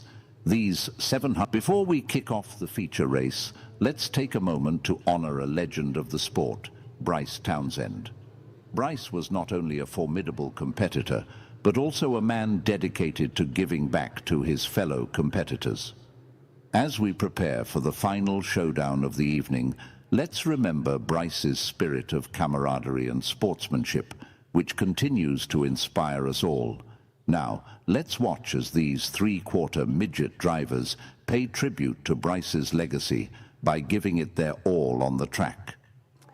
Well, clearly last night feature race voiceover, but big field here of TQs there, Josh, and certainly it's going to be a pretty big feature race tonight. Absolutely, 15 laps the distance for our TQ feature race, and Ricky, Brett, Regan, Tyler, that front row. So that's a pretty fast front row. Behind them, Tyler Warnock and Jaden Corkill. Then Nick Davey, Cameron Soul, and row number 3, Nathan Bruff, Jamie Booth, row 4. Montana Jameson, Scott McIntosh, row 5, and then behind them, Jess Morris and Scott Bailey. Row 7, Isabel Clark and Jamie Booth. Behind them, Dana Lurry and Maya Nicholson. Marty Knight and then Aaron Finlay. Behind them, Rebecca Bugler and John T. Austin. Jeremy Webb, Logan Scammell, Ethan Smith and Jason Graham round off our field. Getting ready to go racing for 15 laps the distance for our TQ feature race with Ricky, Brett, Regan, Tyler, Tyler Warnock and Jaden Corkill, the front 4 rows leading us to the green flag. Who's going to take this one out tonight? Green flag flies, good start by Regan Tyler, already clear of Brett going into turn 1. Meanwhile, Tyler Warnock facing increased pressure. We've got one around at the midfield. That is going to be, it's hard to tell from here, someone very angry in the car there. Wait and see. Wait and see who that is in that car. Yeah, that was a really messy start there, Josh. We've seen Montana Jameson get a little squirrely. That sent Shimmers back through the field, and not quite sure who it was, but almost tipped that car up badly. And Marty Knight. Is it Marty Knight, the Southbridge sausage stuffer? So Marty having a frightening moment there. He'd be pleased to get onto that green stuff. The car started to slide along without tumbling. And let's see if Marty can get his heart rate under control and get this feature race for TQ started again. Yeah, absolutely. Regan Tyler had a belter of a start, got clear of Ricky Brett going into turn 1. Tyler Warnock faced increased pressure. He was 3 wide going in there, so he's looking for a better restart this time by, and we'll obviously have a complete restart, the same grids as before, with Brett and Regan Tyler, and then Tyler Warnock and Corkill, those front 4 rows. Sorry, front 2 rows. Yeah, it's a high-class front 4 in this TQ feature for sure. Ricky Brett, an ex-New Zealand champion, Regan Tyler, a absolute sensation from the North Island. And, of course, we've got Tyler Warnock and Jaden Corkle in behind. And Ethan Smith starting from the 23rd position. He's got a lot of work to do again tonight. Let's see if he can put in another stonking drive up to the top 10 tonight. Here we go, through 3 and 4 for the first time tonight. Proper first time, we hope. Ricky Brett, Regan Tyler, green flag flies. Again, another 3-wide move from Jack Rawson, the 8 Eden car, looking to the inside on Warnock. Warnock now dueling it out with one of the cars in alongside him. They're both toe-to-toe. It's hard to tell who's alongside him there. There's all contact between Ricky Brett and Jaden Corkle, as Cameron Soul is the one duking it out with Tyler Warnock, as Jack Rawson putting in a stonking drive and holding off the 97C of Cameron Soul as well. One slowing a wee bit in the back. That's Montana Jameson. She just lost a bit of time there, as it's Regan Tyler absolutely storming away at the front ahead of Ricky Brett and Jaden Corkle, then Tyler Warnock. So Jack Rawson putting in a good drive as well. And it looks like, oh, Scott Bailey hits a rut. Rear end comes up, and lucky to save that one from going any further than straight, as we get going with 3 laps in the books. Warnock holding strong over Corkle. He's had a look to the inside, just has to back out of that one, as a little bit of juking with Rebecca Bugler and Logan Scammell at the back of the field. Montana Jameson pulls off. She's got problems at which she cannot continue. Meanwhile, the battle for the second spot heating up with Jaden Corkle all over the back of Ricky Brett. So the ex-New Zealand TQ champion coming under all sorts of pressure from the 66 Ed, the driver from Nelson, and wheel-to-wheel going down the front straight. Corkle on the outside, Brett on the inside. Warnock gets all squirrely and almost loses it going into 1 and 2 there, but he's holding on at this moment, and he will join this battle for the second spot in a couple of laps' time if these guys continue to fight. So Corkle holding strong on that outside line, trying to get a good advantage over Ricky Brett. And oh, he's got chopped off there. Couldn't make any inroads on Brett. Meanwhile, in the midfield, Logan Scammell having a good duke with Marty Knight and Jamie Booth in the back there. And here comes Warnock. Had a look to the back of Corker, was closing up, and just lost a bit of time through the exit of turn 2 there. Jaden Corker still hunting down the back of Ricky Brett, as we've got a bit of a scrap going on in the midfield. That's going to be Jeremy Webb battling it out with Jess Morris. Dana Laurie in the picture as well. Webb on the outside of Jess Morris. Can he make the move stick? Yes. Now he's looking at Dana Laurie. So Webb looking to pick up a couple of places. The current 1NZ TQ, of course, just racing in Royden Crawford's car tonight. Ethan Smith off into the infield. So Ethan Smith out early. Started in 23rd and has made no further gains. Will be stopped in the infield on that one. And we've got a change for the second place. Ricky Brett been passed by Jaden Corker. Warnock all over the back of Brett now, with 10 laps in the books, 5 to go. Can Regan Tyler hold on to this? He's miles away from Jaden Corkle, 15.729, his fastest lap compared to Corkle's 16.1, so a good 0.4 of a second faster is Regan Tyler at the moment. And he is currently navigating his way through some lap cars. Tyler Warnock looking to the outside on Brett. So can Tyler Warnock get past the 9C car of Ricky Brett? Having a look to the outside, has to back out of that one, can't make any move stick. 3 laps to go for Regan Tyler. Our BT Race Mate winner a year ago, and now looking to take out a Club TQ race victory tonight. Currently 3.1 seconds ahead of Jaden Corkle. White flag flies. One more time around for Regan Tyler. He's just on the back of Jamie Booth. Cameron Soul retires to the infield. And the battle for second still rages on. But out of turn 4, Regan Tyler is going to take out the checkered flag for the TQ race tonight. Behind him is going to be a good duke for the second spot. And it's going to be, for the third spot, sorry, it's going to be Jaden Corkle in the second spot. And Ricky Brett just holding on over Tyler Warnock for the third spot. Then Nathan Bruff, Scott McIntosh and Jamie Booth in that field as well. There you go, Ruapuna, very fast TQ feature race tonight, and it's Regan Tyler all the way from Kiki. He's taken out the feature race here, well deserved all weekend. He has a very fast car and absolutely drove perfect for that race. Jaden Corkle, good result for you, mate. You've been driving well all night, and Ricky Brett takes out third. So look, let's give it up for Regan Tyler all the way from the North Island. A very good feature race for him.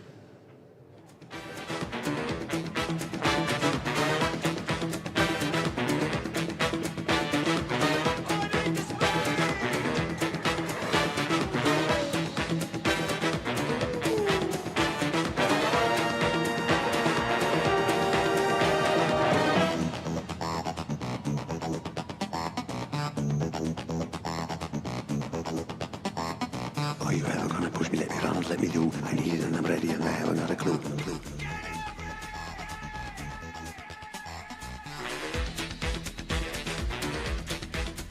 Here he is, Ruapuna. Regan Tyler takes out the feature race here at the racetrack tonight.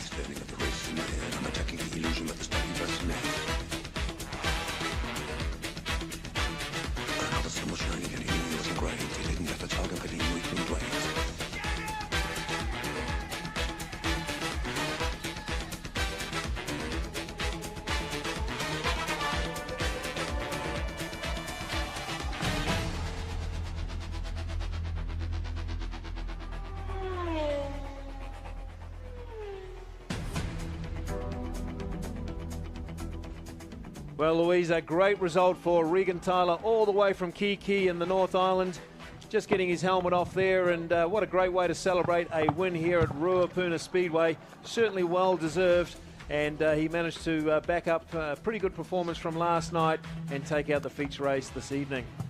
Regan, a strong performance last night, but obviously probably not the one that you were looking for, being the defending champion of the BT Race for Mates. But to return to Ruapuna here tonight and pick up a feature win, exactly what you travelled all this way to do, I'm sure.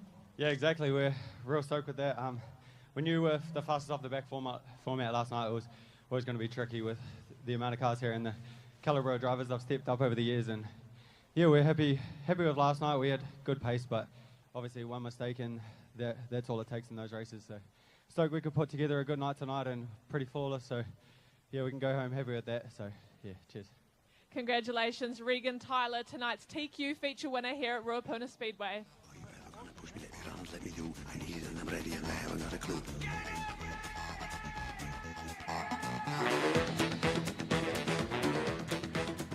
Slice of life. Oh, we've done that since 1956 is just not an excuse. It's particularly here at the Racecourse Hotel and Motor Lodge, Ruapuna Speedway. If you're up to nothing Friday, come and join us at the Racecourse at 118 Racecourse Road for the Concut Front End Challenge. So after this midget race, we've got sprint cars, and then we're going to round out the night with the K&T Drainage, Concut Fireworks. Just as well the Emirates has left town. Well, it's been a very exciting night, folks. We've really appreciated you coming along to our second night of Speed Week.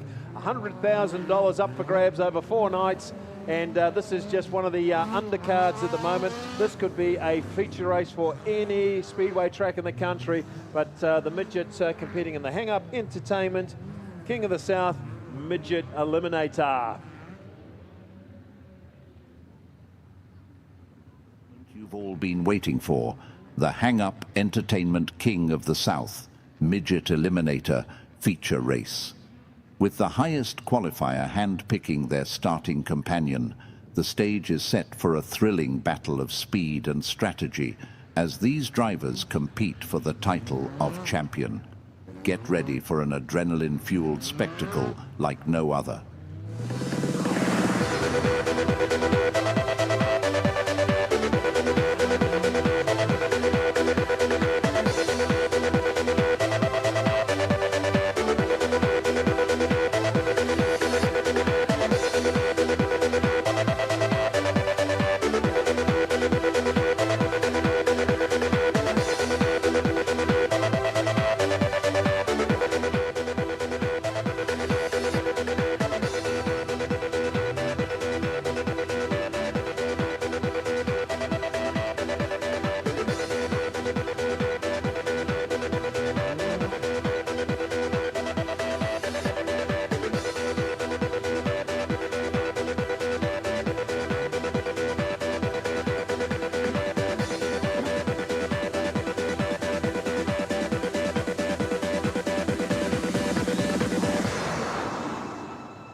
Well, I tell you what, AJ, my money is on Hardcore Hodgson. Aaron Hodgson, 35A from Auckland, the Carter's-sponsored midget car driver. I think this format's going to suit him down to the ground, but there's plenty of these front runners that have got a real advantage, haven't they? Yeah, they have. They could be away like robbers' dogs at the front of the field.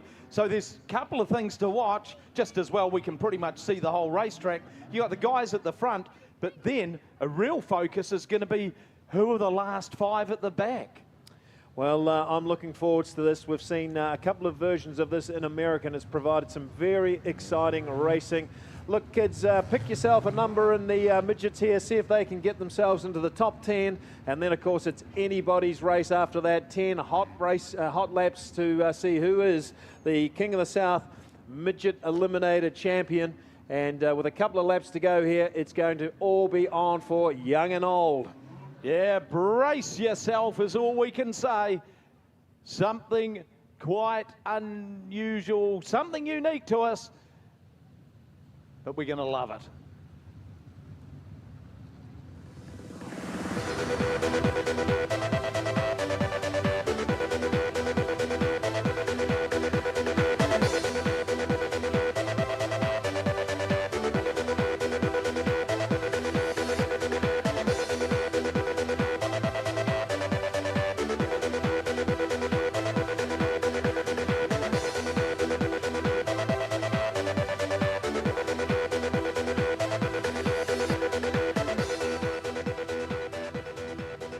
Well, let's see how the strategy plays out. It's the Hang Up Entertainment Midget King of the South Eliminator.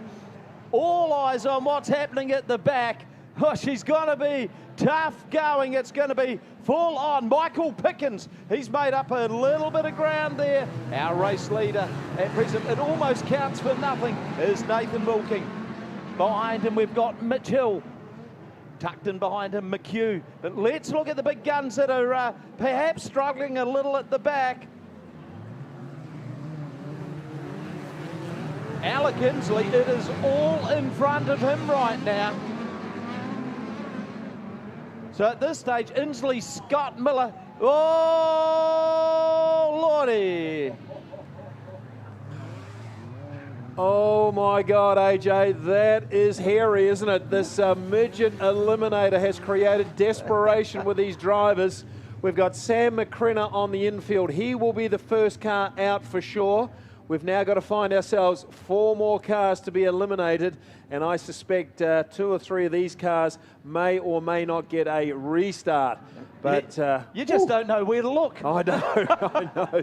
Aaron Hardcore Hodgson almost totaled his car coming down the front straight and managed to pull it out. And not quite sure who got that car around over there, but... yeah, one of them's Ben Smith. We can pick him out.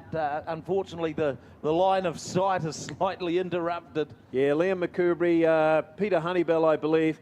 And I tell you what, Ben Smith's heart's probably at 190 beats a minute at the moment. This is an unusual format for a guy that's just got into a sprint car. I'm sorry, a midget yesterday. So good on you, Ben. We like your bravery, mate, but don't envy the position that you're in. Yeah, actually, some of the big guns will be breathing a sigh of relief because these guys will be tagging on, I would imagine, at the back. Yeah, absolutely. Prime cause, difficult to know. Possibly Ben Smith. Somebody got it around. Michael Pickens, he's pretty much on terra firma right now in 16th in the running order. Aaron Hodgson in 17th. Jack Lowe in 15th. Fabish in 14th. And Jeremy Webb, he'll be also somewhat relieved to be sitting in 13th spot. Desperation Stakes. It is the dance of the desperate. And all we can say for certainty at the moment is Sam McCrenna, he's had some mechanical issues. He's out. So we're now looking for 4 cars off the back to be eliminated. And it looks and appears if Scotty Miller may be one of those. He's got to make some big moves in the next few laps. And also it looks like we've got Liam McCoubrey and Brad Mosen is in the danger zone, same as Alec Inslee. So we're sure those guys are going to pull out some pretty big moves coming up. and we've got 3 more laps to go in this first series of 5. Yeah, the first segment, and boy, it is the ultimate eliminator. Green flag flies again. We've got Nathan Wilking leading the way. Look at Michael Pickens. Oh man, what a charge up through the pack. He is trying to get his feet onto firm ground, and he's making an absolute feast of it. So's Aaron Hodgson. Those guys looking good. Brad Mosen will be pretty happy too. He's looking sharp. We've just lost another one in Ben Smith, so the 3 back cars in the on-track action will be the ones to go. Ben Matthews in the Repco machine sitting there in 2nd spot, and he's got the elbows up and charging hard. Nathan Wilkie leading the way. Mitch Hill, how good has he been in that XB4? Next lap, yellow will come out, and 5 or 3 more are going to go out, and Alec Inslee is one of them. Yellow comes on. Well, there you go, folks. That's the first series of laps. 5 laps have been completed. Now, what we didn't tell you is only 23 competitors that started, so we're actually only eliminating 3. We've got Sam McCrenna on the inside. We've got Ben Smith and Scotty Miller is the first 3 drivers out. So we'll rack and stack these guys. We've definitely got 5 being eliminated in this next series of 5 laps, AJ. It's pretty exciting, isn't it? Oh, it is. You just do not know where to watch. What do you think of this, Ruapuna? If the first 5 laps produces that sort of action. And Nathan Wilkie finds himself up the front. Of course, none of us are looking up the front at the moment. It's all the action happening at the back. But if these guys can get themselves in a strong position for that last 10 laps, it's going to be the Hang Up Entertainment Midget Eliminator. King of the South champion will be crowned after the last 10 laps. So Nathan Wilkie looking pretty good up the front at the moment. Yeah, look at Travis Buckley. Started from grid number 16. Buckley's currently in 5th spot. He's making a move. So he doesn't want to be out of this race for 1 second. So we know now the last 5 competitors that are under the cosh at the moment. That, of course, will be Jack Lowe. In fact, it's Jay Chadwick, Jack Lowe, Peter Honeybell, Alec Inslee, and Liam McCoubrey. Some pretty good midget car drivers in there. So let's see if they can make their way forwards and stay in this race for the next 15 laps after the next 5. Oh, man. It is going to be on for young and old. Green flag goes, next 5-lap segment. And you seriously don't know where to look at the front of the field. We've got Nathan Wilkie. He will be pretty stoked to be up there right now, but that strategy, the last 10-lap dash for cash. Mitchell Hill trying to put a move on Ben Matthews, getting up close and personal. Oh, we've got 1 around. How did Jack Lowe miss that? Well, folks, Travis Buckley puts himself in the firing line of about 10 midget cars steaming into turn 1, and that would have put the frighteners up the young 20-year-old Travis Buckley. How they avoided him, we don't actually know, but he's breathing a real sigh of relief right now. Yeah, these cars don't turn right easily, and Jack Lowe, got to remember, Jack's probably going to give him a car a warrant of fitness, so he's going to check the steering on that pretty good. Well, how he missed that is just unbelievable. Well, Travis Buckley, of course, will now go to the back of the field. Again, a guy that's probably got his heart rate up over 180. Let's see if he can compose himself and make a few big moves. Looks like we've got 4 more laps to go in this next series of 5. Yeah, I think we're going to lose some big names in this segment.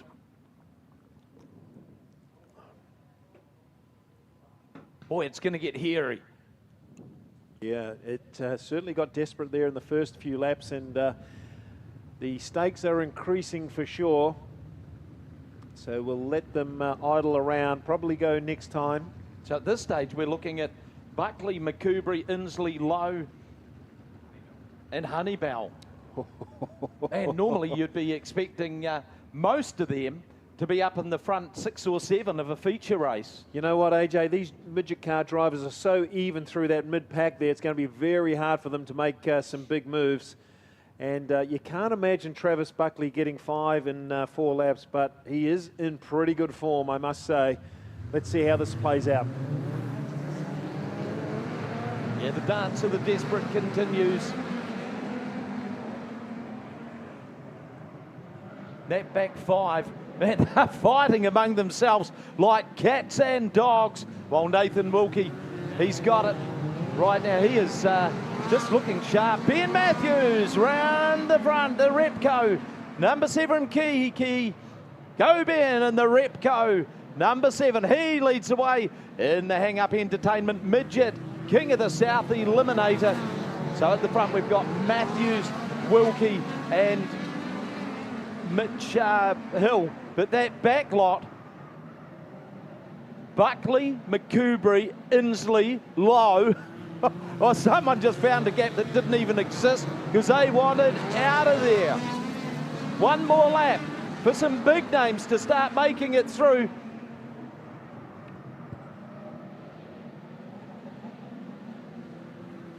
So it could be, at this stage, Jeremy Webb could be one of them. Liam McCoubrey, Jack Lowe, 3 of the locals. And they are out the door. Travis Buckley, exit stage left. Along with Liam McCoubrey, Alec Inslee, Jack Lowe and Jeremy Webb. Jeremy Webb missed that spot by the narrowest of margins. Well, I tell you who was making those moves. Peter Honeybell got down and desperate and made a couple of cracking moves to get into that final transfer spot. Man, oh man, what a race this is, AJ. This is pretty exciting stuff. I've never been more interested in the last few runners of a midget car race before. But in the front there, Ben Matthews making a great move, putting himself in a strong position for the 10-lap dash at the end. Mitch Hill going pretty well. Nathan Wilkie, Trent Way, and Morgan McHugh, the top 5. Look who's made his way up to 6th place. Oh, yeah. Michael Pickens. How good is Michael Pickens? He's made his way from the back of the field to 6th right now. What will his strategy be? Will he try to make some passes or keep safe? Knowing Michael Pickens, he'll be going for the win probably in the next few laps. Yeah, he will. This is the 3rd segment. What is it, another 5 go out the door? Yep. What an enthralling battle we've got going on. Matthews picking up where he's left off. Well, he's knocking out some really good laps. But then we start looking at the tail of this lot. Who are the 5 that right now are on the cusp of exiting the hang-up entertainment? We've got Glenn Jury, Jay Chadwick, Peter Honeybell, Jamie Brown, and Jaden Worthington. Worthington's making a big move around the top, trying to get his spot established. He may have successfully done that. It's between Worthington and Fabish at this stage. Back to the front, one could say, where Ben Matthews. Trent Way, he's looked really good in this one. Nathan Wilkie, Morgan McHugh, and Michael Pickens still sitting in that 5th spot.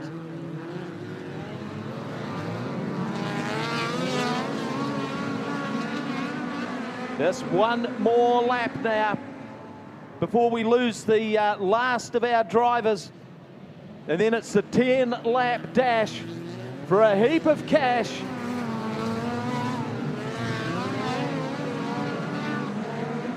And it's time to say goodbye. Glenn Jury, Jamie Brown, Jay Chadwick, Peter Honeybell, and Ben Morgan. This is who's left. Ben Matthews, Trent Way, Nathan Wilkie, Michael Pickens, Morgan McHugh, Brad Mosen, Aaron Hodgson, Mitchell Hill. Boy, he has just had such a good weekend. Mitchell Fabish and Jaden Worthington. Fast and furious stuff here, and Brad Mosen making a big move in that series of laps. He's got himself up to 6th position. Michael Pickens made a quick advance. He's up to 4th now. But this race really starting to heat up. Those back markers doing a wonderful job to make their way through the field. Certainly not the easiest format. You've got to be brave for sure and have real control over this car of yours. I see Mitchell Hill still hanging in there. He's drifting back through the field under a lot of pressure in the next 10 laps. Of course, this is the 10-lap dash for these drivers. Who's going to take away the money? My money's still on Aaron Hodgson. Can he make his way up to the front? Yep. He's a good chance, but when you get someone like Ben Matthews getting his nose in front and sniffing a chance, it's 10 laps to go. And the hang-up entertainment, Midget, King of the South, eliminator. So Ben Matthews, we are at lap number 16 of 25. Trent Way in second. Here comes Pickens, here comes Mosen. Sitting there in 3rd and 4th respectively. Mosen, what a move! He doesn't quite nail that flag to the mast, but he threw a big one. Michael Pickens' way. Pickens and Mosen starting to reel in the front runners. Lap number 18 about to be notched up in a very entertaining race. Trent Way hanging on to that 2nd spot. Aaron Hodgson's up to 5th. But boy, he is giving away plenty of territory. Here goes Brad Mosen, pulling off the big slider, moves up into 3rd rather, momentarily. And Mosen and Pickens are going hard at it again. They are starting to reel in those front runners. They've got to get past Trent Way before they get a chance to have a go at Ben Matthews. Matthews will be counting down the laps, and there is just 5 of them. Is he on his way to the biggest win of his career? He has got 2 of the very best within striking distance. Trent Way still hanging on to that 2nd spot. Pickens in 3rd, Mosen in 4th. Pickens trying to find the way up the inside of Way. Didn't work for him that time. It's almost to the point where someone's going to have to pull off the big move up the top side, because we are at lap 22 and Ben Matthews is starting to get a real break on his opponents. How good would this be? It could be a fairy tale finish. White flag out next time. It's Ben Matthews. Here goes Pickens. Has he got inside Trent Way? Big drag race down the back straight. Pickens, oh, he's trying so hard. He's just broken the chains and moved up into 2nd. It's white flag. Ben Matthews, go you, good thing in the Repco car. Number 7 out of Kiki. He is going to bring it home.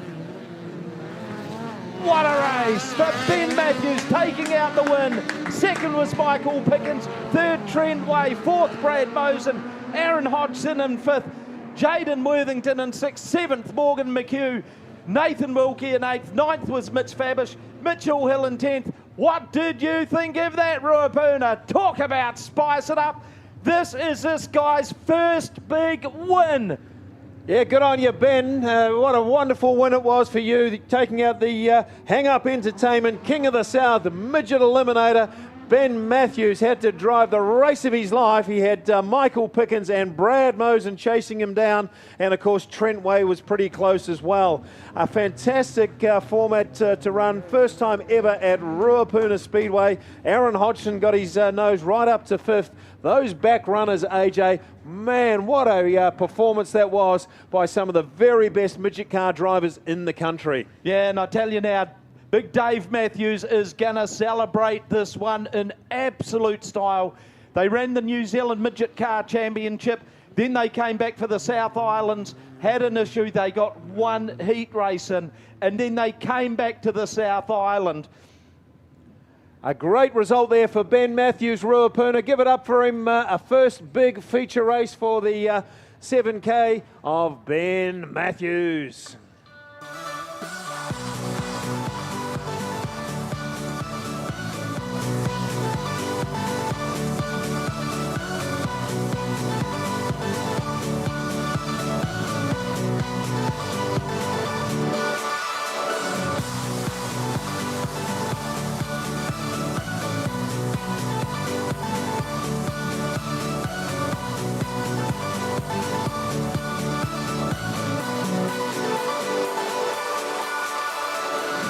I tried carrying the weight of the world, but I only have two hands. Hope I get the chance to travel the world, but I don't have any plans. Wish that I could stay forever this young, not afraid to close my eyes. Well, Ruapuna, let's celebrate the moment with Ben Matthews taking out the Hang Up Entertainment King of the South Midget Eliminator. When I'm wiser and I'm older, all this time I was finding myself and I didn't know I was lost. So wake me up when it's all over. When I'm wiser and I'm older, all this time I was finding myself and I. Well, there you go, Louise. Lots of hugs and lots of appreciation for that drive by Ben Matthews. A great win by him. A very excited Ben Matthews down here picking up his first feature win in the midget class. Ben, that certainly was an exciting race unfolding behind you, as well as the battle that you had to endure at the front there, but 25 laps and you've come home the winner. Congratulations. Yeah, I can't believe it really. We've had a pretty crap time down here the last couple of meetings. In fact, the last couple of times we've been down here. We nearly didn't even finish a heat today with problems with the car. Massive thanks. Mum and Dad, Ryan, Ben, Holly, Cool come down. Repco New Zealand, Haynes Engineering, Tiger Turf, AB Installations, and who am I going to forget? Timmy Clark. Thanks everyone, it's epic. Gee, can't believe it. A very excited Ben Matthews here tonight, the winner of the first ever Hang Up Entertainment King of the South Midget Eliminator.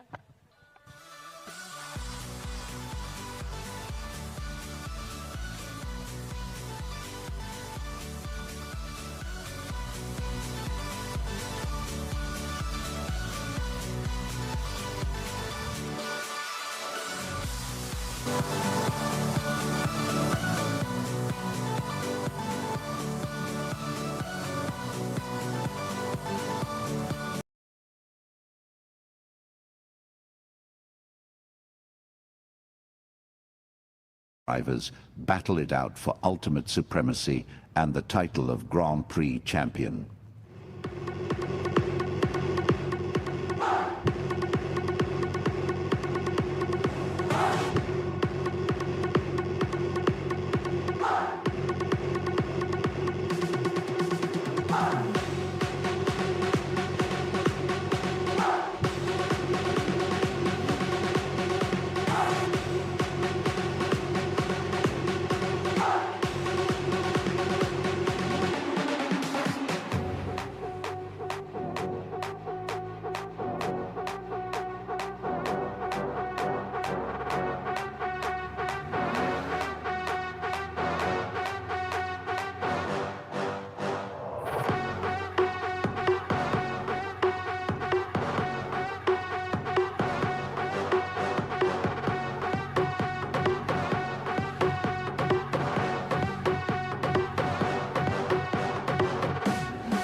Right, let's run through the grid positions for tonight's Avon Insurance 41st New Zealand Sprint Car Grand Prix, starting from grid number 1. He is the New Zealand champion from Sebastopol, California. Joel Myers Jr. on the outside of the front row. This is the 4 USA, Jonathan Allard. Grid 3, 55 Kihi, and that is Daniel Thomas. And out of grid 4, the 71, Jamie McDonald. Jamie Larson in the 3NZ from 5, Jamie Duff in the 19C from 6. How expensive was that? Did not finish earlier on in the night. Stephen Taylor in the 9 from 7, and 99, Christian Hermanson. Super impressive this weekend, starting from 8. Out of grid number 9, the 57N, driven by Connor Rangi and Ryan O'Connor in the 98 from 10. Michael Pickens in the 54A from 11, and then Matt Honeywell in the 64 will start from grid number 12. Out of grid 13, Dylan Forsey in the 17C, Zach Sockhole in the 47A from 14. Grid 15 is the 78 of Matthew Levisage, and Paul Donovan in the 8P will start from 16. The 88I, Jacob McIntyre from 17, Caleb Bourne in the 95 from 18, and Brad Mosen in the 15 will start from grid number 19. 30 laps the distance. The Sprint Car Grand Prix of New Zealand, presented by Avon Insurance Brokers. And those fans of Dylan Forsey, he's getting his brakes repaired as we speak. 3 minutes to get that all sorted out. And let's hope the young 17-year-old sprint car driver can compete in the Avon Insurance Sprint Car Grand Prix tonight. He's deserved his position. He took out that heat race earlier, and that Finn Sheet Metal sponsored car, adrenaline cameras and transform graphics. 17C of Dylan Forsey looking to put on a very good performance tonight.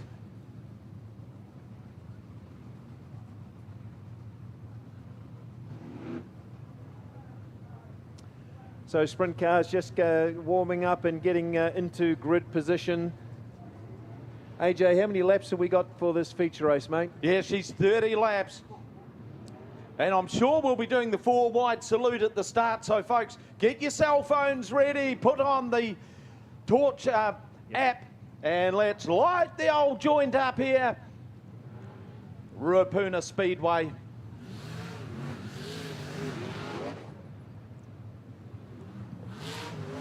It's been a memorable night tonight. We've had plenty of heat races yesterday and today for these sprint cars. Plenty of chances to take out the Avon Insurance Sprint Car Grand Prix. What a shame, Dylan Forsey getting out of his car. They'll be disappointed.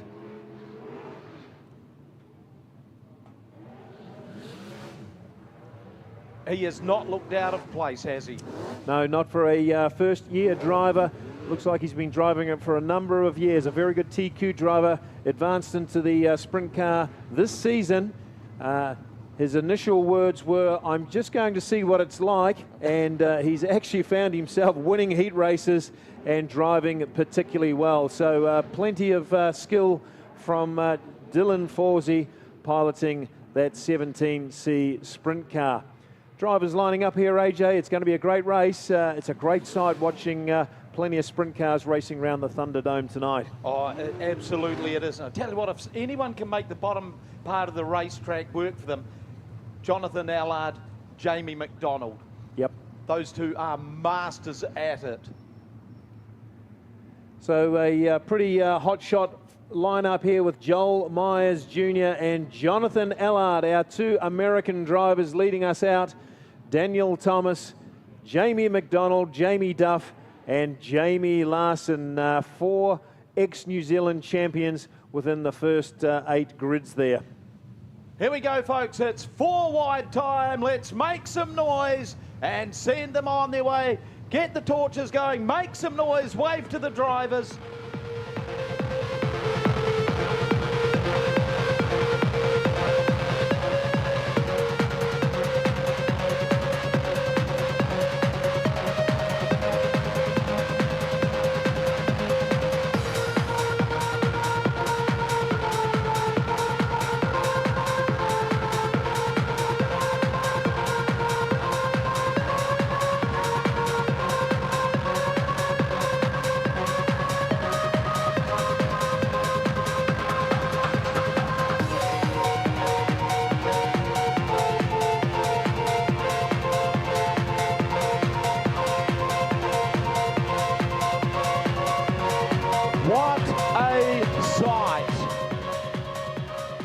They are the ultimate warriors of speedway racing.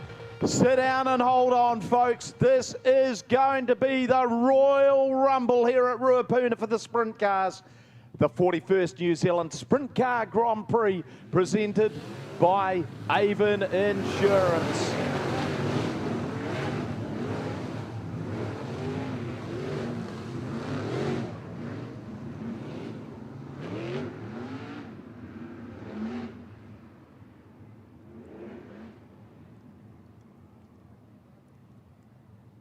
And I see the 46 car of Max Guilford. Yes, I should have indicated to you before, AJ, Max Guilford, promoter's choice, put him in the back there, got that car all tidied up and fixed up, and he's a real flyer. I wouldn't be surprised if he can make his way forward. Max Guilford driving the Daniel Anderson Sprint Car 46C. Watch out for him, he's certain to be going forwards. Yeah, well, it could take a wee while for this race to settle down, but oh boy, it's absolutely the pinnacle of what has been an outstanding event. Don't forget, straight after it, we go to Victory Lane, then we're going to light up the sky with the K&T Drainage Concart fireworks. Sit down and hold on, folks. This is going to be a ripper of a race. It will be a barn burner. Hang on, here we go. The Sprint Car Grand Prix is underway. Green flag flies.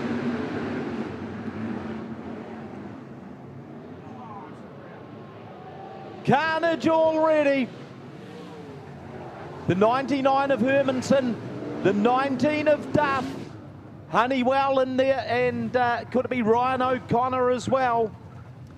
Yeah, it looked like Jamie Duff got that all sideways there. Very unusual for him, as we've spoken about in the past.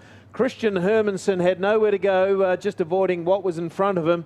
And the same with Ryan O'Connor and Matt Honeywell. So we'll get a full restart here, folks. Jamie Duff may get put to the back of the field, being the prime cause of all this, but not too much serious damage by the looks of things there, AJ. Well, we hope not.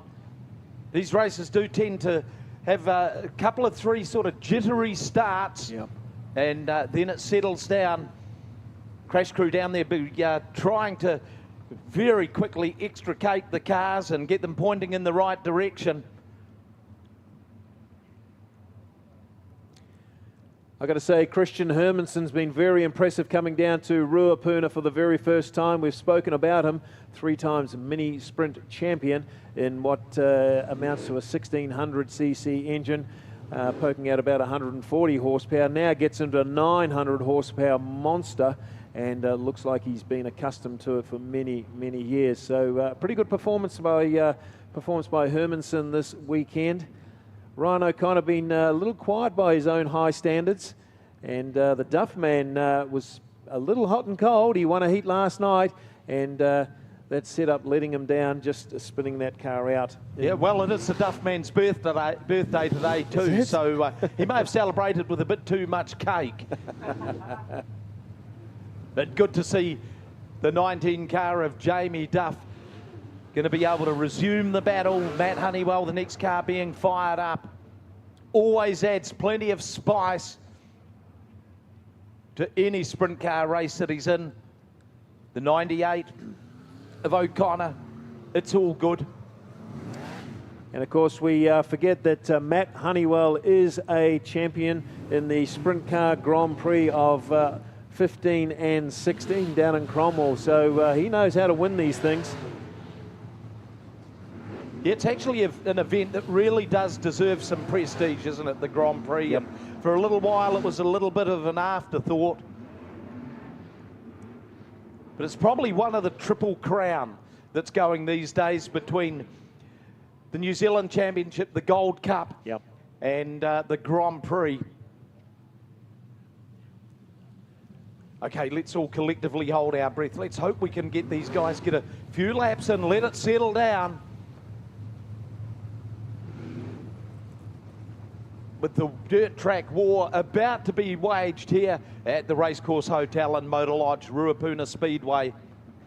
Now we know Joel Myers Jr. really needs to make a big jump here, and if Allard gets in front of him, Myers has sometimes found that a little intimidating. given that he's the New Zealand sprint car champion, he'll want to make amends for that. Let's see how this restart goes. Yep, we're in the starter's hands.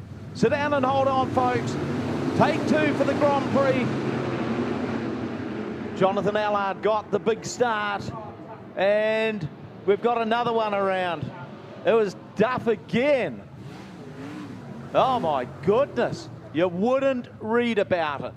Well, I tell you what, AJ, that's not a bad driving performance. That'll be a setup issue. The Duff man will never do that, not twice in one race. So I would say they'll retire that car. Caleb Bourne took a fairly solid hit on the nose there, probably trying to protect it. And what's he doing there? Caleb is... Well,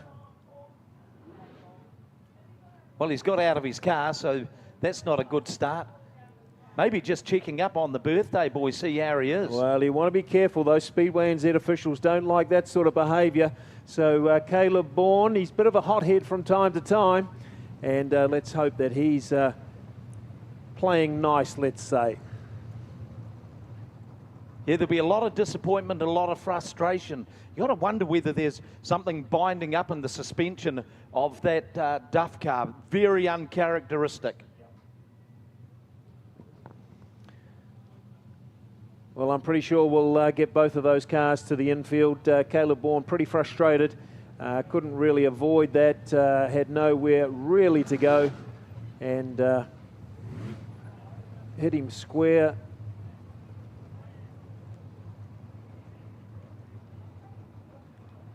So the Duff man retires to the infield there, very annoyed with himself. Got a few fans yelling and screaming out the back there, but... Yeah. It's a Caleb Bourne fan club up there.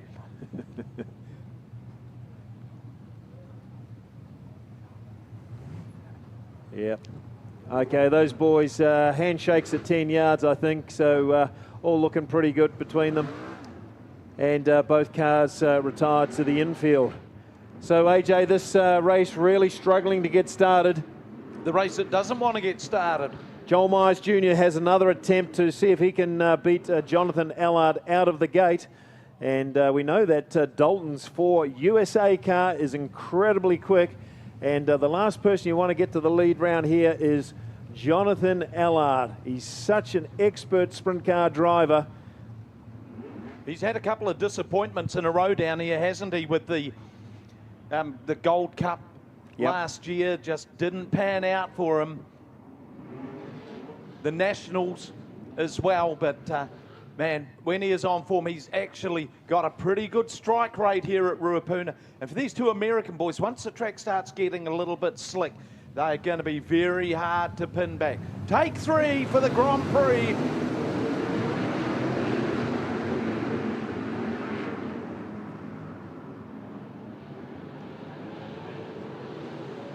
Turn 1 safely executed by the field. It's Jonathan Allard leading the way.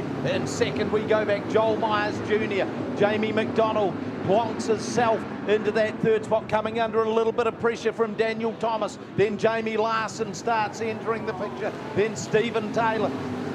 Round and keeping it going was Jacob McIntyre, I think it may well be, but Jonathan Allard, boy, he is hooked up and hauling. Stephen Taylor, the first of them to start running the high line. Let's see whether there's actually anything on offer up there for Taylor, because if there is a scrap up there, he is going to take it. Jamie McDonald sitting there in that third spot with Daniel Thomason behind him and Jamie Larson. The two Americans starting to run away with the Grand Prix. Jonathan Allard in the Dalton's number 4 leading the way. Second spot held down by Joel Myers Jr. Then we go back to the venerable old racer, Jamie McDonald. Looking solid in third place. McDonald is too, you've got to say that. And Daniel Thomas in the 55, he's just had Jamie Larson go around him. Larson is looking hot. Yellow comes on.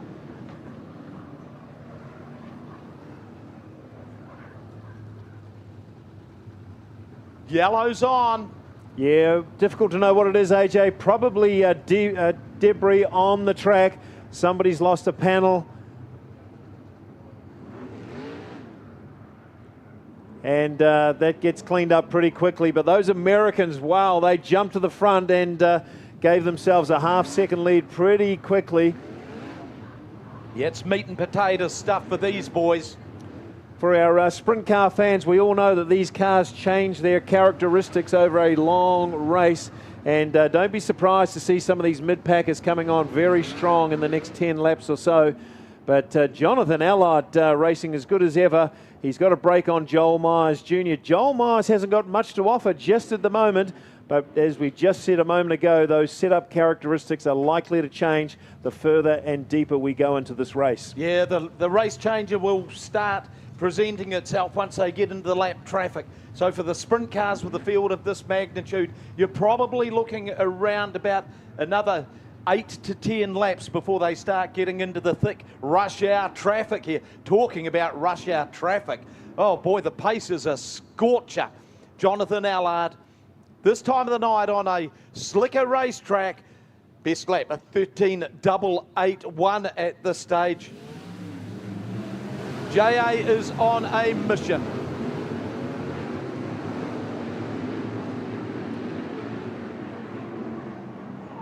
Oh, here's one up and over. Ryan O'Connor, another one on its side.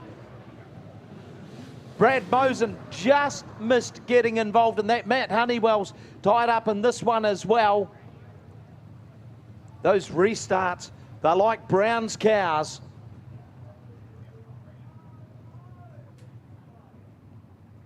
So Connor Rangi on his side there in turns 1 and 2.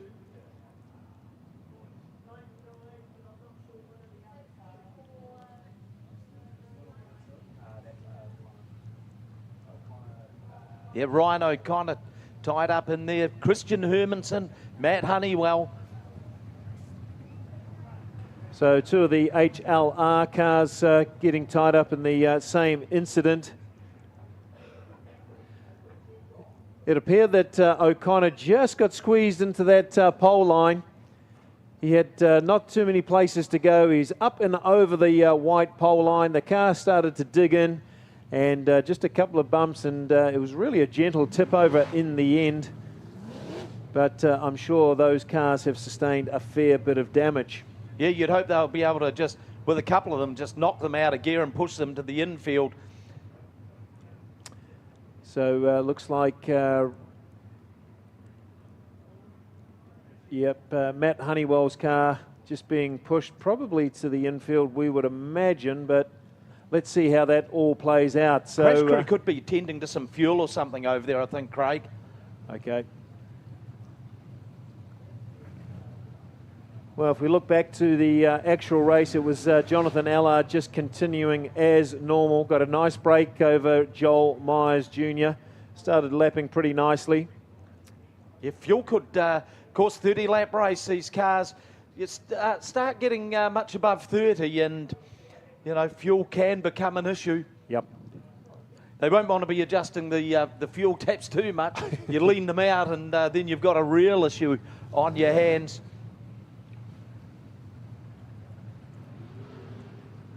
Matt Honeywell, the cat with 9 lives in this race. So Ryan O'Connor's car being pushed to the infield. Christian Hermanson's car, not sure if that one's going to get a restart. We've got the hook truck there for Connor Rangi by the looks of things.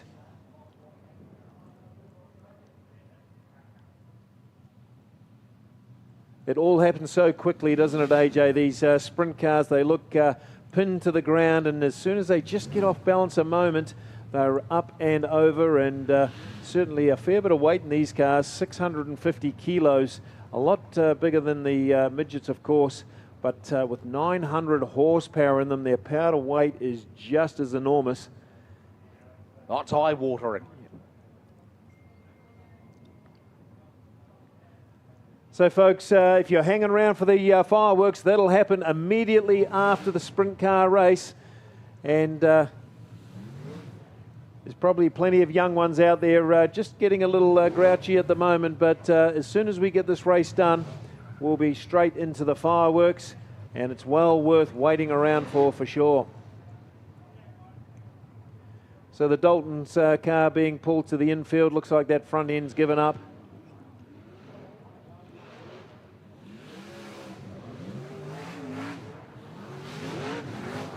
Yep, we're going to clear the circuit, get them away again.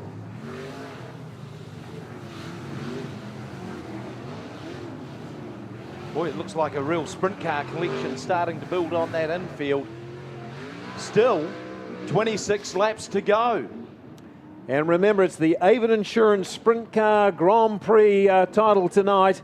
The second biggest title officially in New Zealand sprint car history. And Jonathan Allard has got a arm lock on this race at the moment. But of course, Joel Myers Jr., our current New Zealand sprint car champion, chasing him down. That's a good sign. Yellow lights out. Hold on, folks. We're about to send them away again.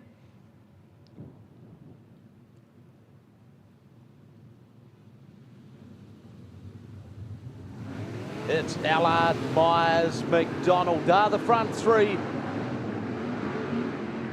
Oh, here's the first flying again. Honeywell, Pickens and Levisage. Pickens retires to the infield with a bent front end. Oh boy, she's furious out there right now, isn't it? It's a parts dealer's dream with Jonathan Allard. Look at the break that Allard's already established over his opponents. Myers in second, then we go back to Jamie McDonald. Daniel Thomas starting to close on quickly. Matthew Levisage retires to the infield. He was in that earlier skirmish.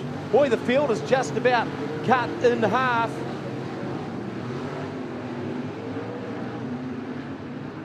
At this stage, it is a stroll in the park for JA out of Chico in Northern California.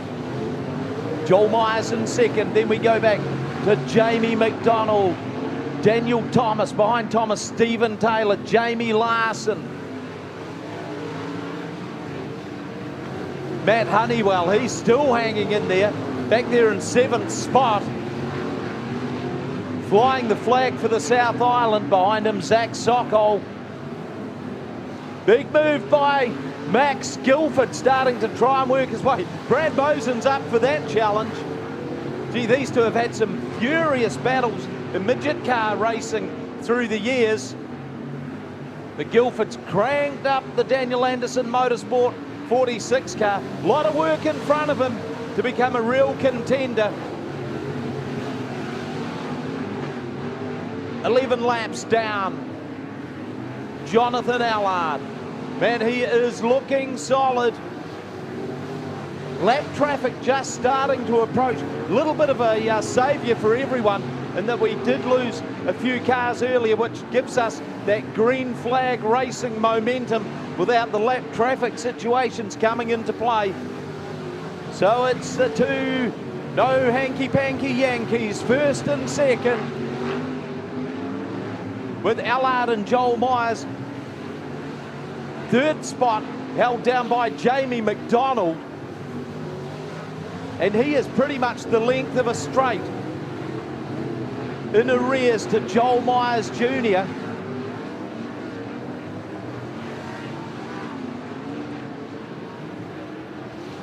No surprise that the two drivers that are starting to go upstairs first are Brad Mosen and Max Guilford, even though they're right at the tail of the field. Mosen does not look out of place in this sprint car action. Jonathan Allard just closing in onto the tail of Paul Donovan. Donovan in 12th spot, be the first one to go a lap down.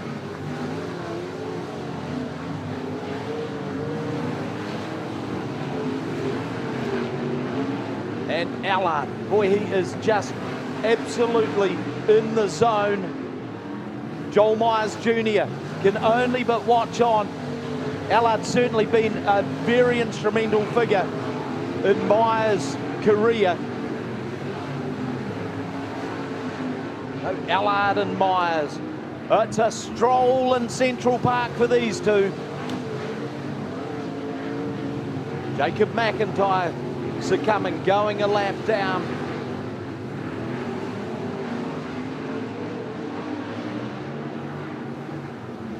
If we look back, here's a big battle starting to loom further back. Max Guilford is starting to make the big moves. He just went by Stephen Taylor as if Taylor was nailed to the deck. Big move by Joel Myers Jr. We've got a change at the front of the field.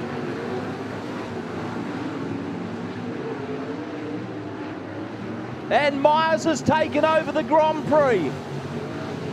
Allard just been shuffled back. We're at lap 23 next time by the NPD 100% fuels start-finish line. What a drive from Joel Myers Jr. Jonathan Allard in second. We go back, it's still Jamie McDonald in third and looking good in it. But Max Guilford is starting to come into the scene. Guilford now closing quickly on McDonald. Man, he has been absolutely shot out of a cannon as Max Guilford. Allard changing tack, running the high line now, running out of laps. We've got 5 to go, and it's Joel Myers Jr. He's running the high line now. Allard down low. Allard is starting to close. The top side is starting to work for him. One lap car, that's Honeywell between the two of them. That's going to slow Allard up just a little. What a stunning drive. Oh, there's contact between them. Oh boy.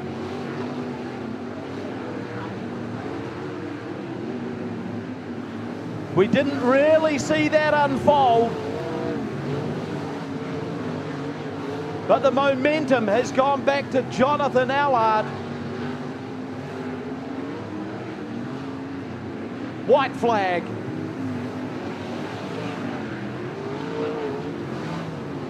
Joel Myers Jr.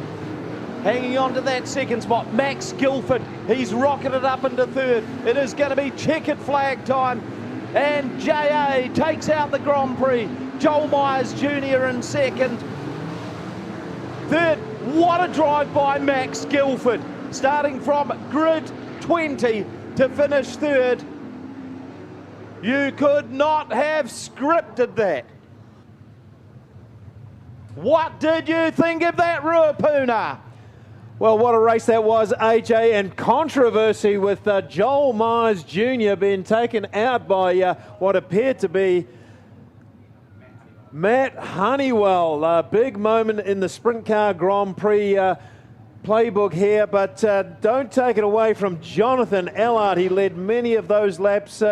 Myers did actually manage to pass him, but the drive of the night, Max Guilford, as you said, 23rd to 3rd, a fantastic drive for the Daniel Anderson Racing Sprint Car. But Jonathan Allard finally has had plenty of luck here at Ruapuna, no mechanical gremlins, and that Ford USA car, sponsored by Dalton's, takes out the Avon Insurance Sprint Car Grand Prix tonight.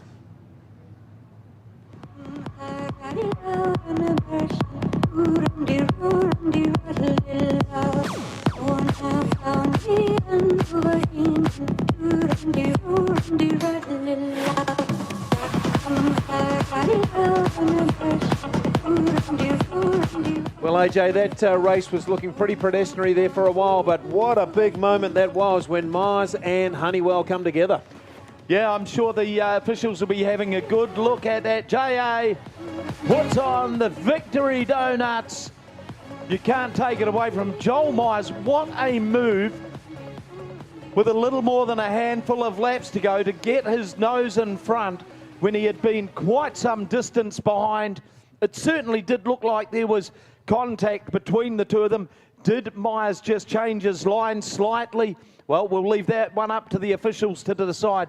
First car across the line, Jonathan Allard in the Daltons, number 4 from USA. Second, Joel Myers Jr. Max Guilford take a bow for a stunning drive from 20th on the grid to finish third, and he had that car absolutely hooked up.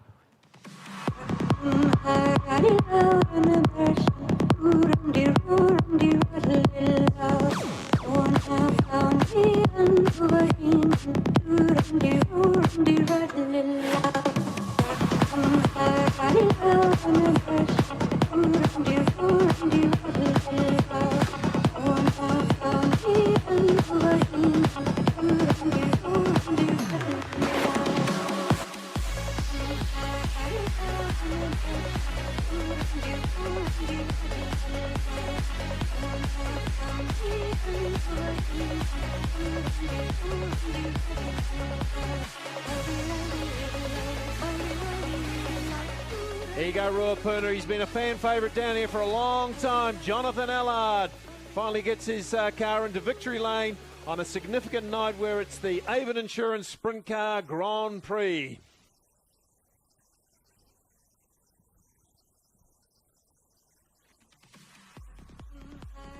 Well, Louise, we'll get a quick interview with Jonathan. We'll get our fireworks underway. There's plenty of people hanging out for that, but a great victory by the 4 USA. Jonathan parking the 4 USA Dalton's sponsored sprint car in victory lane here tonight for the Avon Insurance Sprint Car Grand Prix. A fantastic drive by you.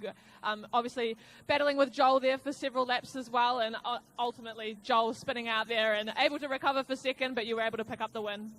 Yeah, it's hard to know how hard to push sometimes, but we just got hung up over off of 4, and Joel caught me, got a good run. But I felt like we tracked him back down, and I had to switch up my lane a little bit and get to work. The young boy's keeping me honest. I think he gave one to the old man out of respect, but we'll take it any way we can get it. First of all, I'd like to thank my guys. They worked their ass off last night till about 4 in the morning, getting everything washed and babysitting me. So I just had to go do my job. Early on, we just ran a good, hard race. I got good starts. We have a real good race car, so that makes it that much easier. And just had to hit my marks, but like I said, got over the cushion 3 and 4, and that cost me a lot of time. So Joel went by, and I knew I had to change something up to get by him. He's been really good, and the laps are showing. So hopefully he doesn't get too many more and lets me win another one next week. This year's Sprint Car Grand Prix champion, Jonathan Allard.